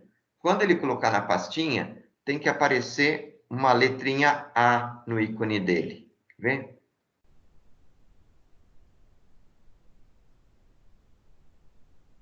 Ah, eu acho que eu não fiz, né? Com a letrinha A para vocês. Ou da aula passada tinha a letrinha A. É assim, ó. Deixa eu ver se eu falo, se eu mostro aqui para vocês. É assim, ó. Tá vendo o Source Files? Se eu clicar com o botão direito em cima de Source Files, eu tiver um programa aqui, ele aparece assim, ó. Aqui a raiz, né? Então, ele aparece o programinha aqui do lado, né? Um quadradinho pequenininho, como ele mostra assim algumas linhas indicando que é o programa. E embaixo de tudo, nesse quadradinho, ele mostra a letrinha A. A letrinha A está mostrando que é a extensão Assembly. Então, está correta. Eu acho que eu não fiz agora aqui. Depois eu crio para vocês verem esse ícone aí. Eu mostro para vocês. Não mostrei mesmo na aula passada, né? Ninguém lembra, então acho que eu não mostrei. Acho que não, professor, acho que não. Beleza. Então, depois a gente mostra. É só clicar com o botão direito em cima do programa que está junto aí. Aí ele já vai mostrar para a gente. Realmente o que tá faltando. Mas aí, o que aconteceu? Você terminou, então, o seu projeto, tá? Então, tá aqui, ó, não pode confundir, porque aí quem tiver instalado e tiver um atalho na área de trabalho do software, o ícone do software é esse aqui, ó, MPLAB IDE. Você não pode confundir o ícone dos seus projetos, porque o desenho é o mesmo, ó, o desenho é o mesmo. Só que o nome que está escrito aqui embaixo é do meu projeto. Então, o projeto 628A está aqui, ó. E eu não preciso ter 2, 3. Do 628A eu tenho um só. Eu só vou trocando os programas lá dentro. Beleza? Então, é bem por aí. Aí, eu coloquei... A gente tinha parado, né, na aula passada, por aí. Aí eu coloquei o primeiro programa no MPLAB. Agora que criamos com sucesso nosso projeto, né, passaremos à elaboração do nosso primeiro programa a ser adicionado no projeto, para então a gente proceder à compilação. Para tanto, abra novamente o MPLAB. Então, olha, quando o MPLAB estiver aberto, o projeto do MPLAB, ou o próprio MPLAB, né, você vem aqui, ó, não vai mais em Project, você vai clicar em File. Quando você clicar em File, vai aparecer aqui nas opções dele, New, né? O novo, para você poder estar criando o próximo. Então, está aqui, ó, New, ok? Quando você clicou em New, ele vai, então, abrir uma tela do editor para você. E é aí que você vai digitar o seu programa. E não pode esquecer, pessoal, depois no final que você digitar o seu programa, você vai clicar em File novamente e vai salvar o seu programa, porque aí essas opções vão estar escuras, né? Permitindo você salvar. Elas estão claras agora, porque nem programa você tem ainda, nem abriu um programa. Então, vem aqui, New, né? Ele abre o programa, você digita, no final, Save As. Você vai dar o nome para ele, o caminho para salvar onde você deseja. Então, eu costumo deixar no desktop o meu primeiro programa e o meu primeiro projeto, né? O programa e o projeto. E aí, depois que tiver tudo funcionando, eu jogo eles em uma pasta e dessa pasta eu guardo no local conveniente, local de projetos, por exemplo. Tá bom? Então, ó, depois que eu cliquei em New, ele vai abrir essa tela aqui, ó, é a tela do nosso editor de texto. É aqui que nós vamos estar montando o nosso programa, o nosso software, tá? Então, tá aí pronto para poder fazer o software. Aí você monta o software, pessoal, coloca linha por linha. Que software? Aqueles programas que vocês têm no caderno. A minha sugestão, para que eu não fique igual papagaio, falando tal, seria legal depois que vocês tentassem montar o projeto de vocês e, de acordo com o projeto de vocês, montar também o primeiro programa, que pode ser o Liga LEDs, por exemplo. Tem problema, Liga LEDs, depois o segundo pode ser o Pisca LEDs, depois você vai pensar trabalhar com um sensor e uma saída. Então, quando chegou até aqui, a gente já colocaria o nosso programa. Supondo que eu tivesse digitado o meu programa aqui, tá? Lá, na tela anterior, que era essa daqui, ó, quando eu terminei de fazer meu programa, New, aí apareceu a tela do editor. Digitei tudo que eu queria nessa tela aqui. Digitei tudo que eu queria. Quando eu terminei, o que eu tenho que fazer? Que comando que eu tenho que dar? End. Não, eu tenho que salvar o meu programa, né? Eu digitei. Os comandos, tudo bem, eu posso... É verdade, eu tenho que ter o end ao final do meu programa. Mas eu falo, o meu programa está pronto, está com end. Eu quero salvar ele. Que comando que eu tenho que dar? Tem que vir aqui, não é Save As? Vou Isso. clicar Save As para salvar aquele programa que eu acabei de digitar, que inclusive tem a instrução end. Beleza? Qual é o nome que você vai dar para ele? O nome que você desejar, não é? O programa é seu, só que com um detalhe. O que, que você tem que colocar no final dele? Uma extensão específica. Qual é a extensão? ASME. Isso, ASM, de programa assembly. Então, ponto ASM. Se você fizer isso, aí perfeito, tá tranquilo. Pronto para você pedir para fazer a compilação. Se você esquecer desse detalhe, já viu. E normalmente o pessoal esquece. Então, quem de vocês, eu sei que não é todo mundo que está com um caderno, alguns têm dificuldade, estão com celular, né? Não estão com computador, não dá para anotar. Alguns nem em casa estão. Mas se vocês tiverem caderno, essa possibilidade, anota aí que depois de digitar o seu programa, na hora de você salvar, na opção Save As, tem que dar o nome do programa, ponto, né? A extensão ponto .asm. Aí fica redondinho, aí você tem um programa para poder estar voltando lá no MPLAB e estar colocando ele junto daquela área lá que apareceram as pastas. Eu vou mostrar aqui, ó. Tá vendo? Aí você vai vir aqui, ó, Source Files, vai clicar com o botão direito, vai aparecer a opção chamada ADD, aí você vai adicionar o seu software, ok? E aí você vai, ele vai abrir uma janela de busca, e aí você vai buscar e vai guardar a informação aí. Então, vai deixar ele pronto para compilação. Até aí, alguém tem alguma dúvida? Professor, então o projeto ele é salvo independente do software que você digita.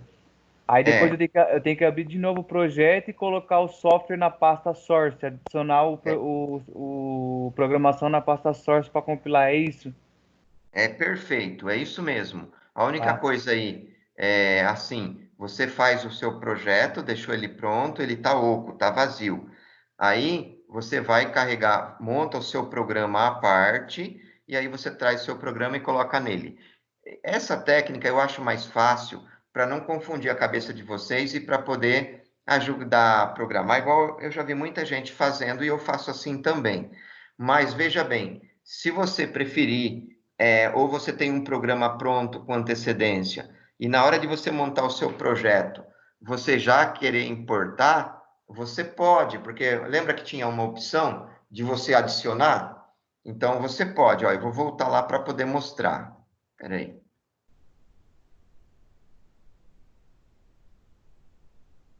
Tá vendo essa tela aqui? Nessa tela aqui, ele traz aqui todas as pastas do seu computador. Então, aqui você pode estar procurando, né? Ó, se eu subisse aqui, ó, se eu subisse essa barrinha aqui, eu ia chegar inclusive no desktop, eu já estou aqui, né? No meu computador, que eu poderia ir para o C, etc, etc. Então, eu tenho aqui, ó, uma série de possibilidades de programas. Então, veja bem, essa pasta Blink não é programa para o Arduino, era programa, não é programa para o PIC, era programa para o Arduino. Essa pasta esteira, eu já tinha alguma coisa referente a programa.asm, então poderia estar me utilizando dela. Aqui não, olha, EWB, é software de desenho, já não tem nada a ver, e assim vai. Então, você vai ter que, na verdade, se manter organizado e trabalhar com essa pasta para passar alguma coisa para cá, mas eu prefiro não fazer isso. Por quê? Novamente falando, porque eu prefiro montar o projeto completo, com um mínimo de informações nele para evitar erros, e ele me dá certeza que eu montei ele correto. Quando ele chegou naquela tela final, onde a gente confere aqui, ó, que ele é o processador que eu escolhi, que tem um assemblador que eu quero, que está me mostrando onde vai ficar o meu projeto, o caminho, aí eu coloco concluir, eu sei que ele está oco, mas ele está bom, tá correto para trabalhar. Eu evito dor de cabeça, né? E aí eu monto o programa à parte e insiro nele através desse sistema na pasta Source Files. Tranquilo? É só isso. Entendi, professor. Entendi. Ok. Os outros colegas também que estão calados entenderam? Ninguém ficou com dúvida? Beleza. Ok, ok. Ok. A qualquer momento, tá? Eu fico sempre à disposição, tanto lá um pouco para o Arduino, aqui para o PIC também. Como tinham alguns alunos que queriam comentar alguma coisa a respeito do trabalho que vocês estão fazendo lá, vocês chamam TCC, o trabalho acadêmico, e eu, como estava ocupado no momento, atendi alguns, outros não, eu avisei que vocês poderiam estar falando à noite, então eu estou à disposição, tá bom? Então, o que eu vou fazer? Eu vou descompartilhar a tela, na aula que vem nós vamos estar trabalhando com o programa em si, aí eu vejo se eu monto, por exemplo, eu posso montar direto no MPLab para vocês verem, né? Ou mesmo via o slide, tanto faz. O importante é ir deixando esses passos claros para quando vocês forem utilizar. Então, eu vou descompartilhar a tela e eu fico à disposição aí de vocês para poder tirar eventual dúvida, tá bom? Espera aí. Beleza. Tá ok. Deixa eu só perguntar uma coisa. Do pessoal que estava aí que eu marquei já como presença, vocês repararam se chegou mais alguém? Eu não lembro qual horário que eu fiz, que eu acabei marcando. Eu não sei se chegou mais alguém. Eu acho que não, né? Professor, deixa eu avisar. A Tainá estava na aula e o computador dela desligou, ela não conseguiu entrar de novo. Ela pediu para te avisar. Poxa vida, você sabe que eu fiz a chamada e acabei esquecendo da Tainá? É verdade. É, eu Então acho que a foi Tainá Professor, está essa você hora. marcada. colocou o meu nome aí, André? André? É. Só tem um André na sala de vocês, né? Isso. Tá, André, tá ok, sim. Você vem logo em seguida, é o segundo depois do Alex. E eu marquei. E eu, professor Everton de Godoy. Então, Everton, só tem um Everton na sala de vocês? Tem dois Evertons? Acredito que só um só. Tá, então eu marquei, porque aí eu chamei nome por nome de todos que estavam Ok. presentes naquele momento, e aí continuam marcados. É só se chegar alguém novo. Tá Obrigado, bom, viu? foi mal, professor.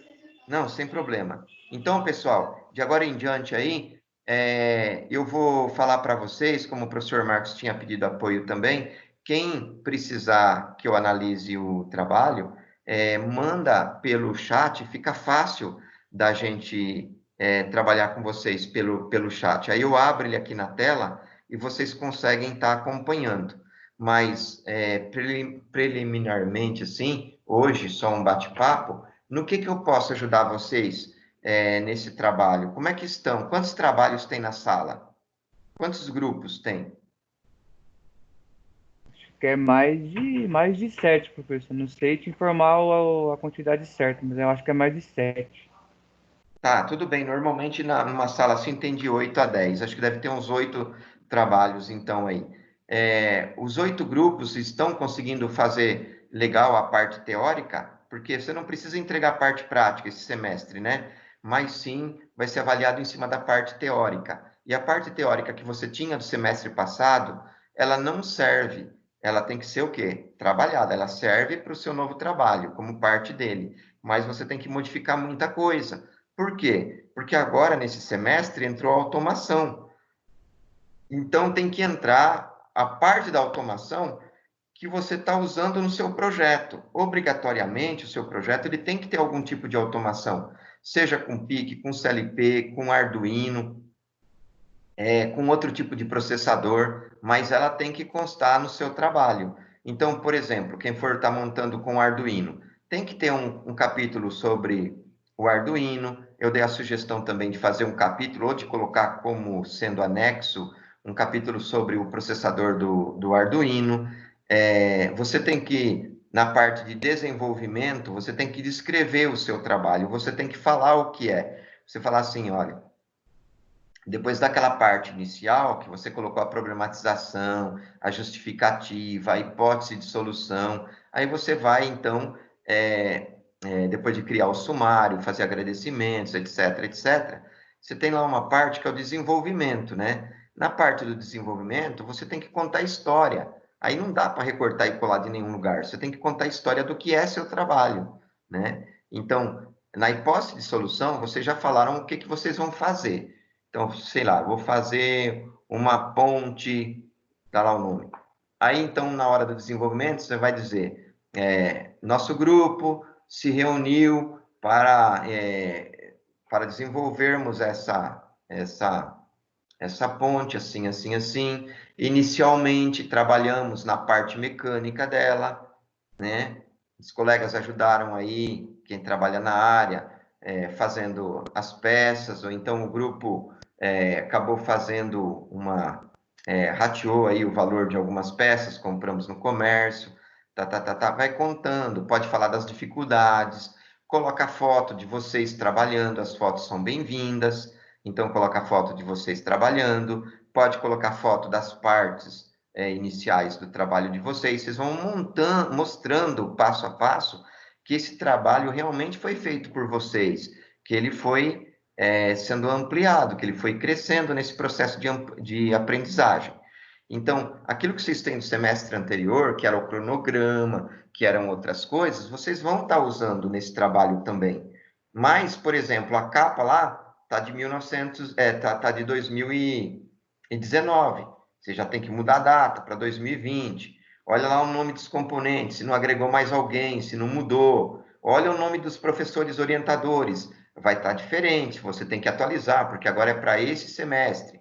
No semestre que vem, se for outro professor, você vai atualizar novamente. E assim vai. Então, o que eu recomendo para vocês, para ficar legal o trabalho, para não ter o que o professor falar, nem pessoal de banca, nada, e eventualmente você ter um trabalho limpo, um trabalho bonito para todos os grupos, é você escolher uma metodologia científica. Porque a metodologia científica, ela vai trazer o que para você? Ela vai trazer uma receita de bolo. Ela vai falar todas as partes do trabalho como são feitas.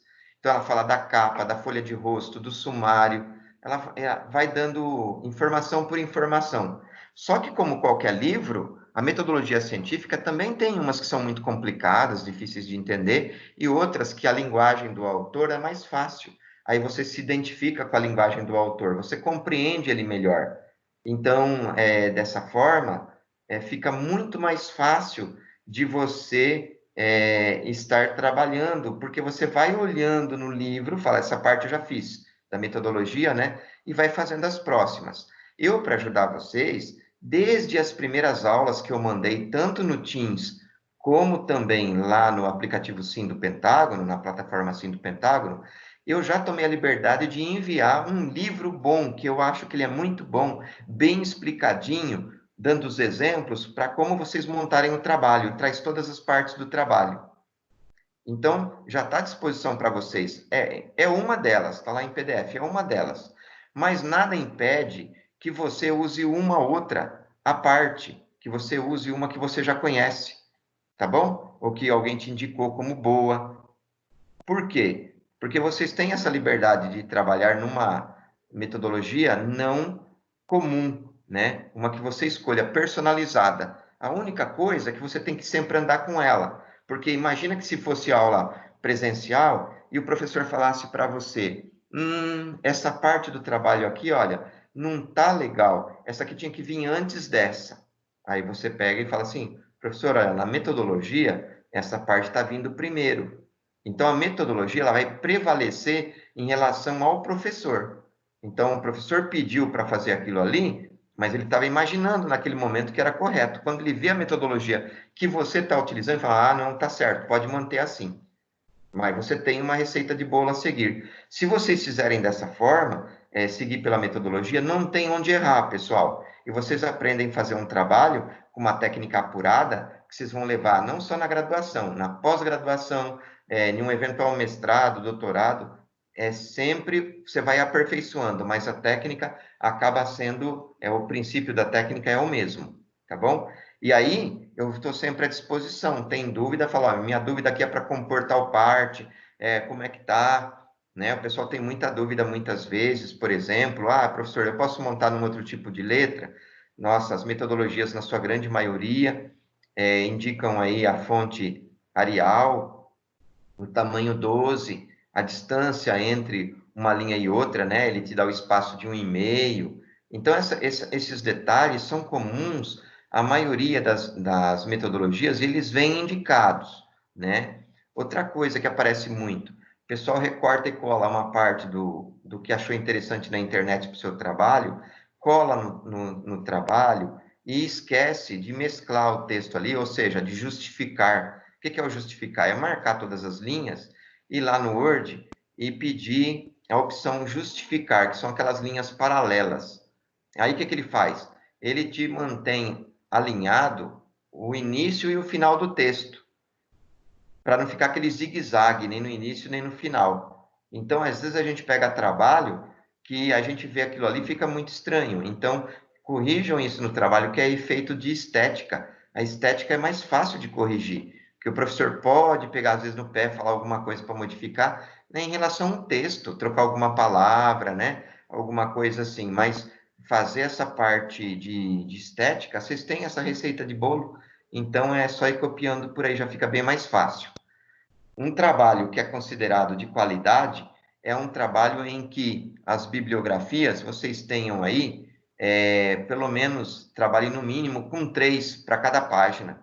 Então, eu coloco um parágrafo de um autor, outro parágrafo de outro autor, outro parágrafo de outro autor. Já tenho pelo menos 3 parágrafos aí diferentes. Quero voltar a trabalhar com elas na mesma página? Posso.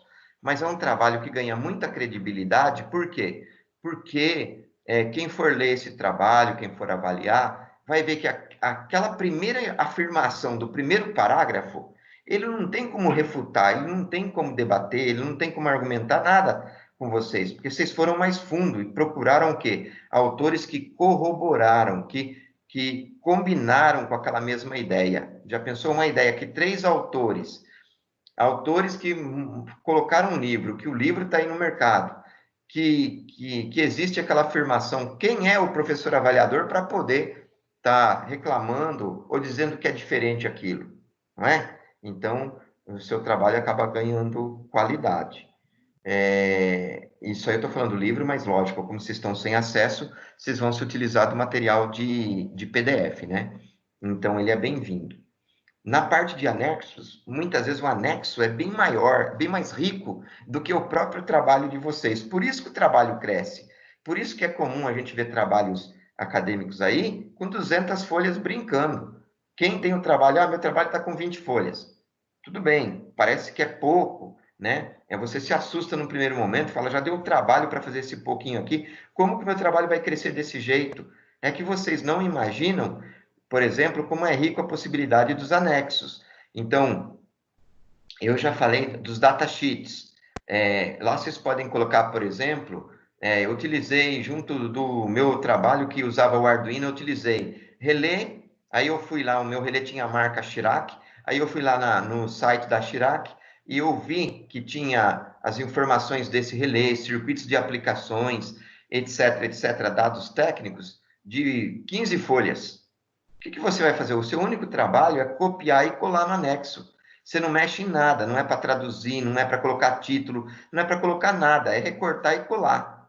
O trabalho já começou a crescer.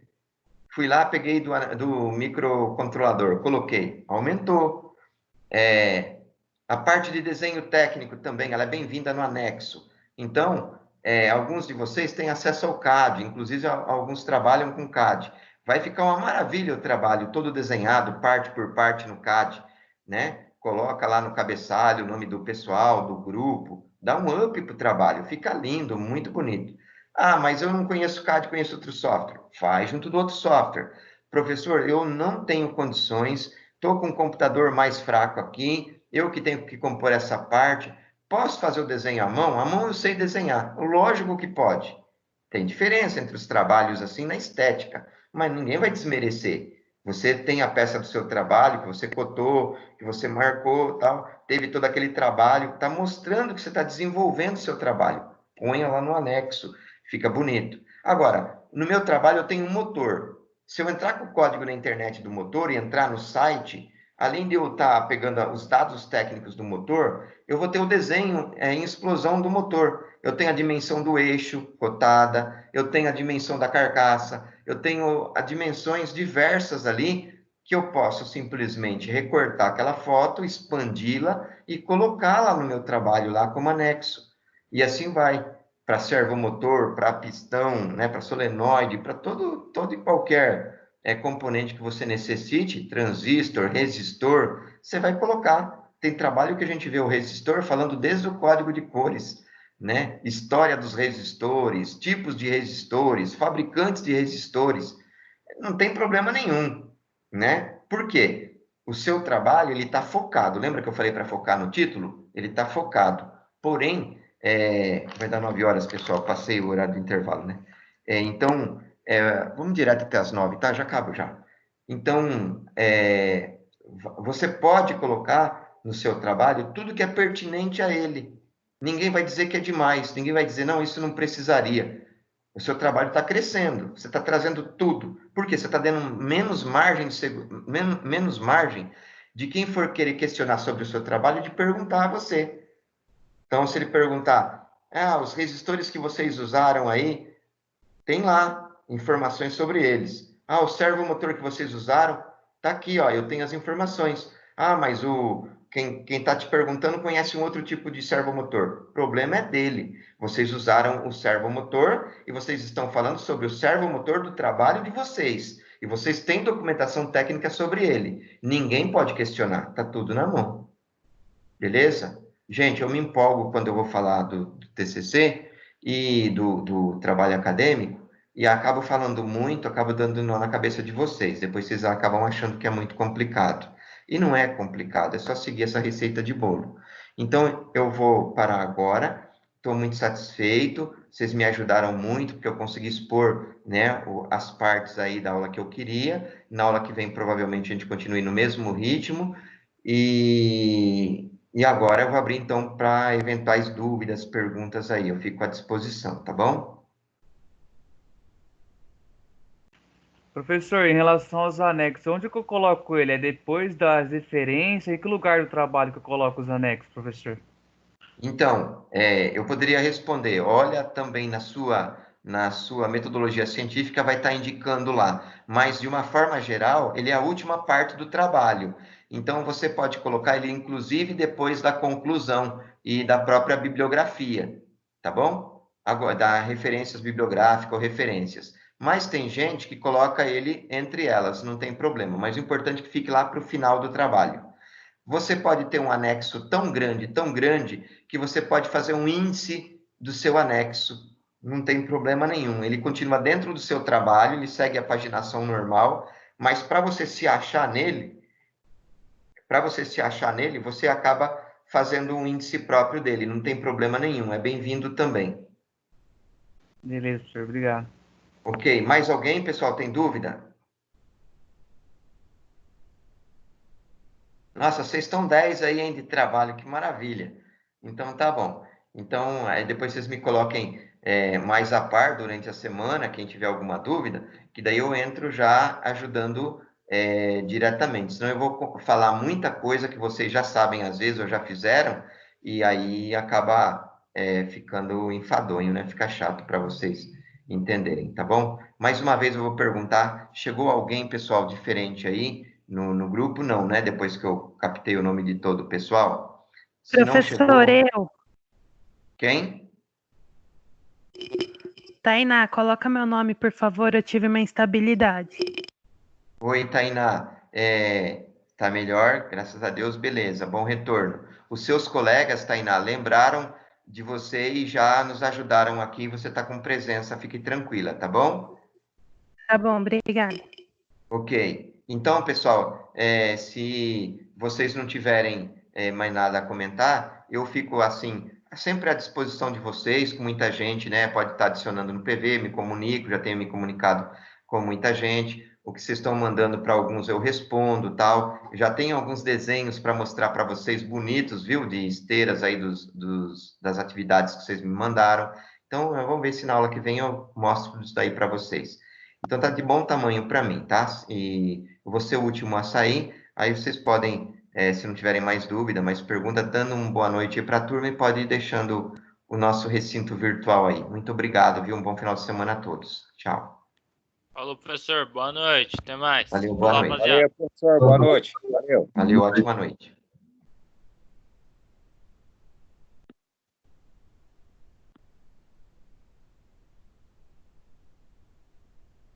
Ô, professor, onde eu posso estar te enviando o meu trabalho TCC para você dar uma verificada Alô, nele? professor, boa noite. Oi, boa noite. Façam assim, toda vez que vocês me mandarem o trabalho, o Teams, ele tem a parte do chat que é ideal mandar por lá. Então, você pode mandar tanto pelo chat, como você pode, quando quiser mandar por um e-mail diretamente, alguns conseguem, outros não, né? No chat todo mundo consegue. Então, você manda assim, Vlamir com V, ponto Belfante, né? @pentagonoedu.com.br, porque isso aí é institucional, né? Isso aí fica gravado aqui para vocês, não tem como perder, como desviar, né? Então, de uma forma ou de outra, eu acabo achando. Mas quem consegue mandar pelo chat é melhor ainda, tá bom? Eu vou tentar enviar pelo chat aqui no privado para você. Aí vê se chega aí, peraí, que eu vou mandar aqui. Ok.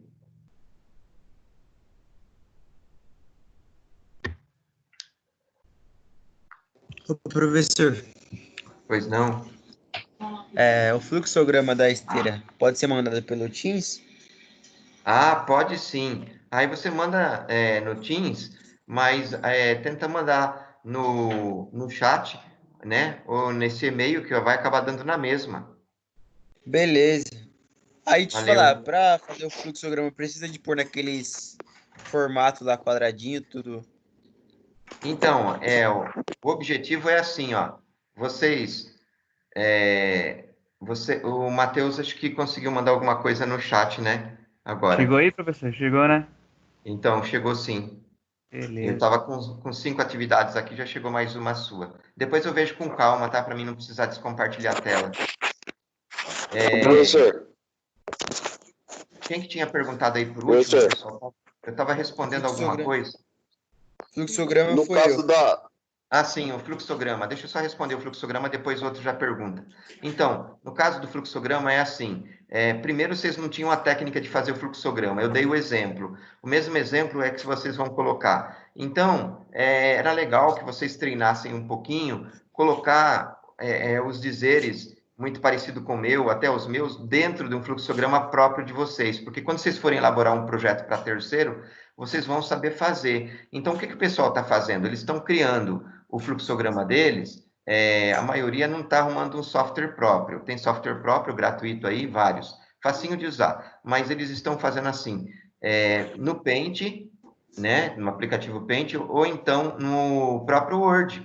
E já teve gente em outro semestre que fez no Excel. Né? Nesse semestre ninguém mandou, mas até no Excel dá para fazer. Então, fica à vontade onde vocês quiserem montar aí. Beleza, professor. bem? Muito obrigado. Falou, boa noite aí, galera. Falou, Lá, boa uma noite. coisa- Boa noite. Ô, professor, Pois não. eu tô com um pouco de dificuldade na G3, que é as pesquisas. Porque é o seguinte, a maioria do que eu tô conseguindo pesquisar aqui, né? É mais vídeo, mano. Do O G3 está funcionamento. pedindo a respeito de esteira? É pesquisa sobre esteiras, esteiras separadoras. Sim, sim. Eu não tô conseguindo E achar você? conteúdo tipo um PDF, entendeu? Então, cada exercício, cada atividade dessas, ela tem um objetivo. Então, o objetivo, por exemplo, da G2 é conceitual. Então, é você falar sem copiar de nada, fazer de próprio punho. No caso da G3, é ver a desenvoltura do aluno sem ele receber um material do professor ou de outro, de terceiro. Então, ele vai procurar ou em livro, como vocês não têm livro, teria que ser via internet. Nessa dificuldade que você está falando, que não está encontrando o PDF, por exemplo, outros trabalhos, mas está encontrando o vídeo, se você se permitir ver um trecho de um vídeo, você vai poder descrever esse vídeo e até se justificar no próprio trabalho. E, inclusive, na hora que passa o vídeo, você pode dar uns print screen e colocar fotos dele também. Então, você vai gerando um trabalho.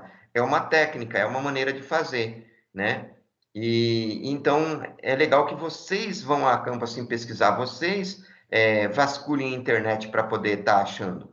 Mas se você escrever esteira.pdf ou esteiraseparadora.pdf, tem muita gente que deposita trabalhos aí na internet de outras instituições também, de outros locais. Você acaba achando. É uma dica que eu estou dando, tá? Tá bom, professor. Muito obrigado. Valeu. Mais alguém, pessoal, tem dúvida? Não? Então, me deixem o último na reunião para poder fechar. Vocês podem ficar à vontade, podem ir saindo, tá bom? Aí eu fico por último e fecho a reunião. Falou. Obrigado. Uma boa noite, tchau. Valeu, Jean. Boa noite. Tchau, Valeu, professor. Boa noite. Daniel. Tchau, Tainá. Uma boa noite. O David também está com uma foto bonita. É a filha, David? David? Não está ouvindo. Maicon? Também não. Talvez o microfone esteja ligado e não estejam próximo, né? Eu vou... O microfone não, a câmera, né? O vídeo. Eu vou estar desligando, então, parando de fazer a nossa gravação inicialmente. Uma boa noite para vocês, viu?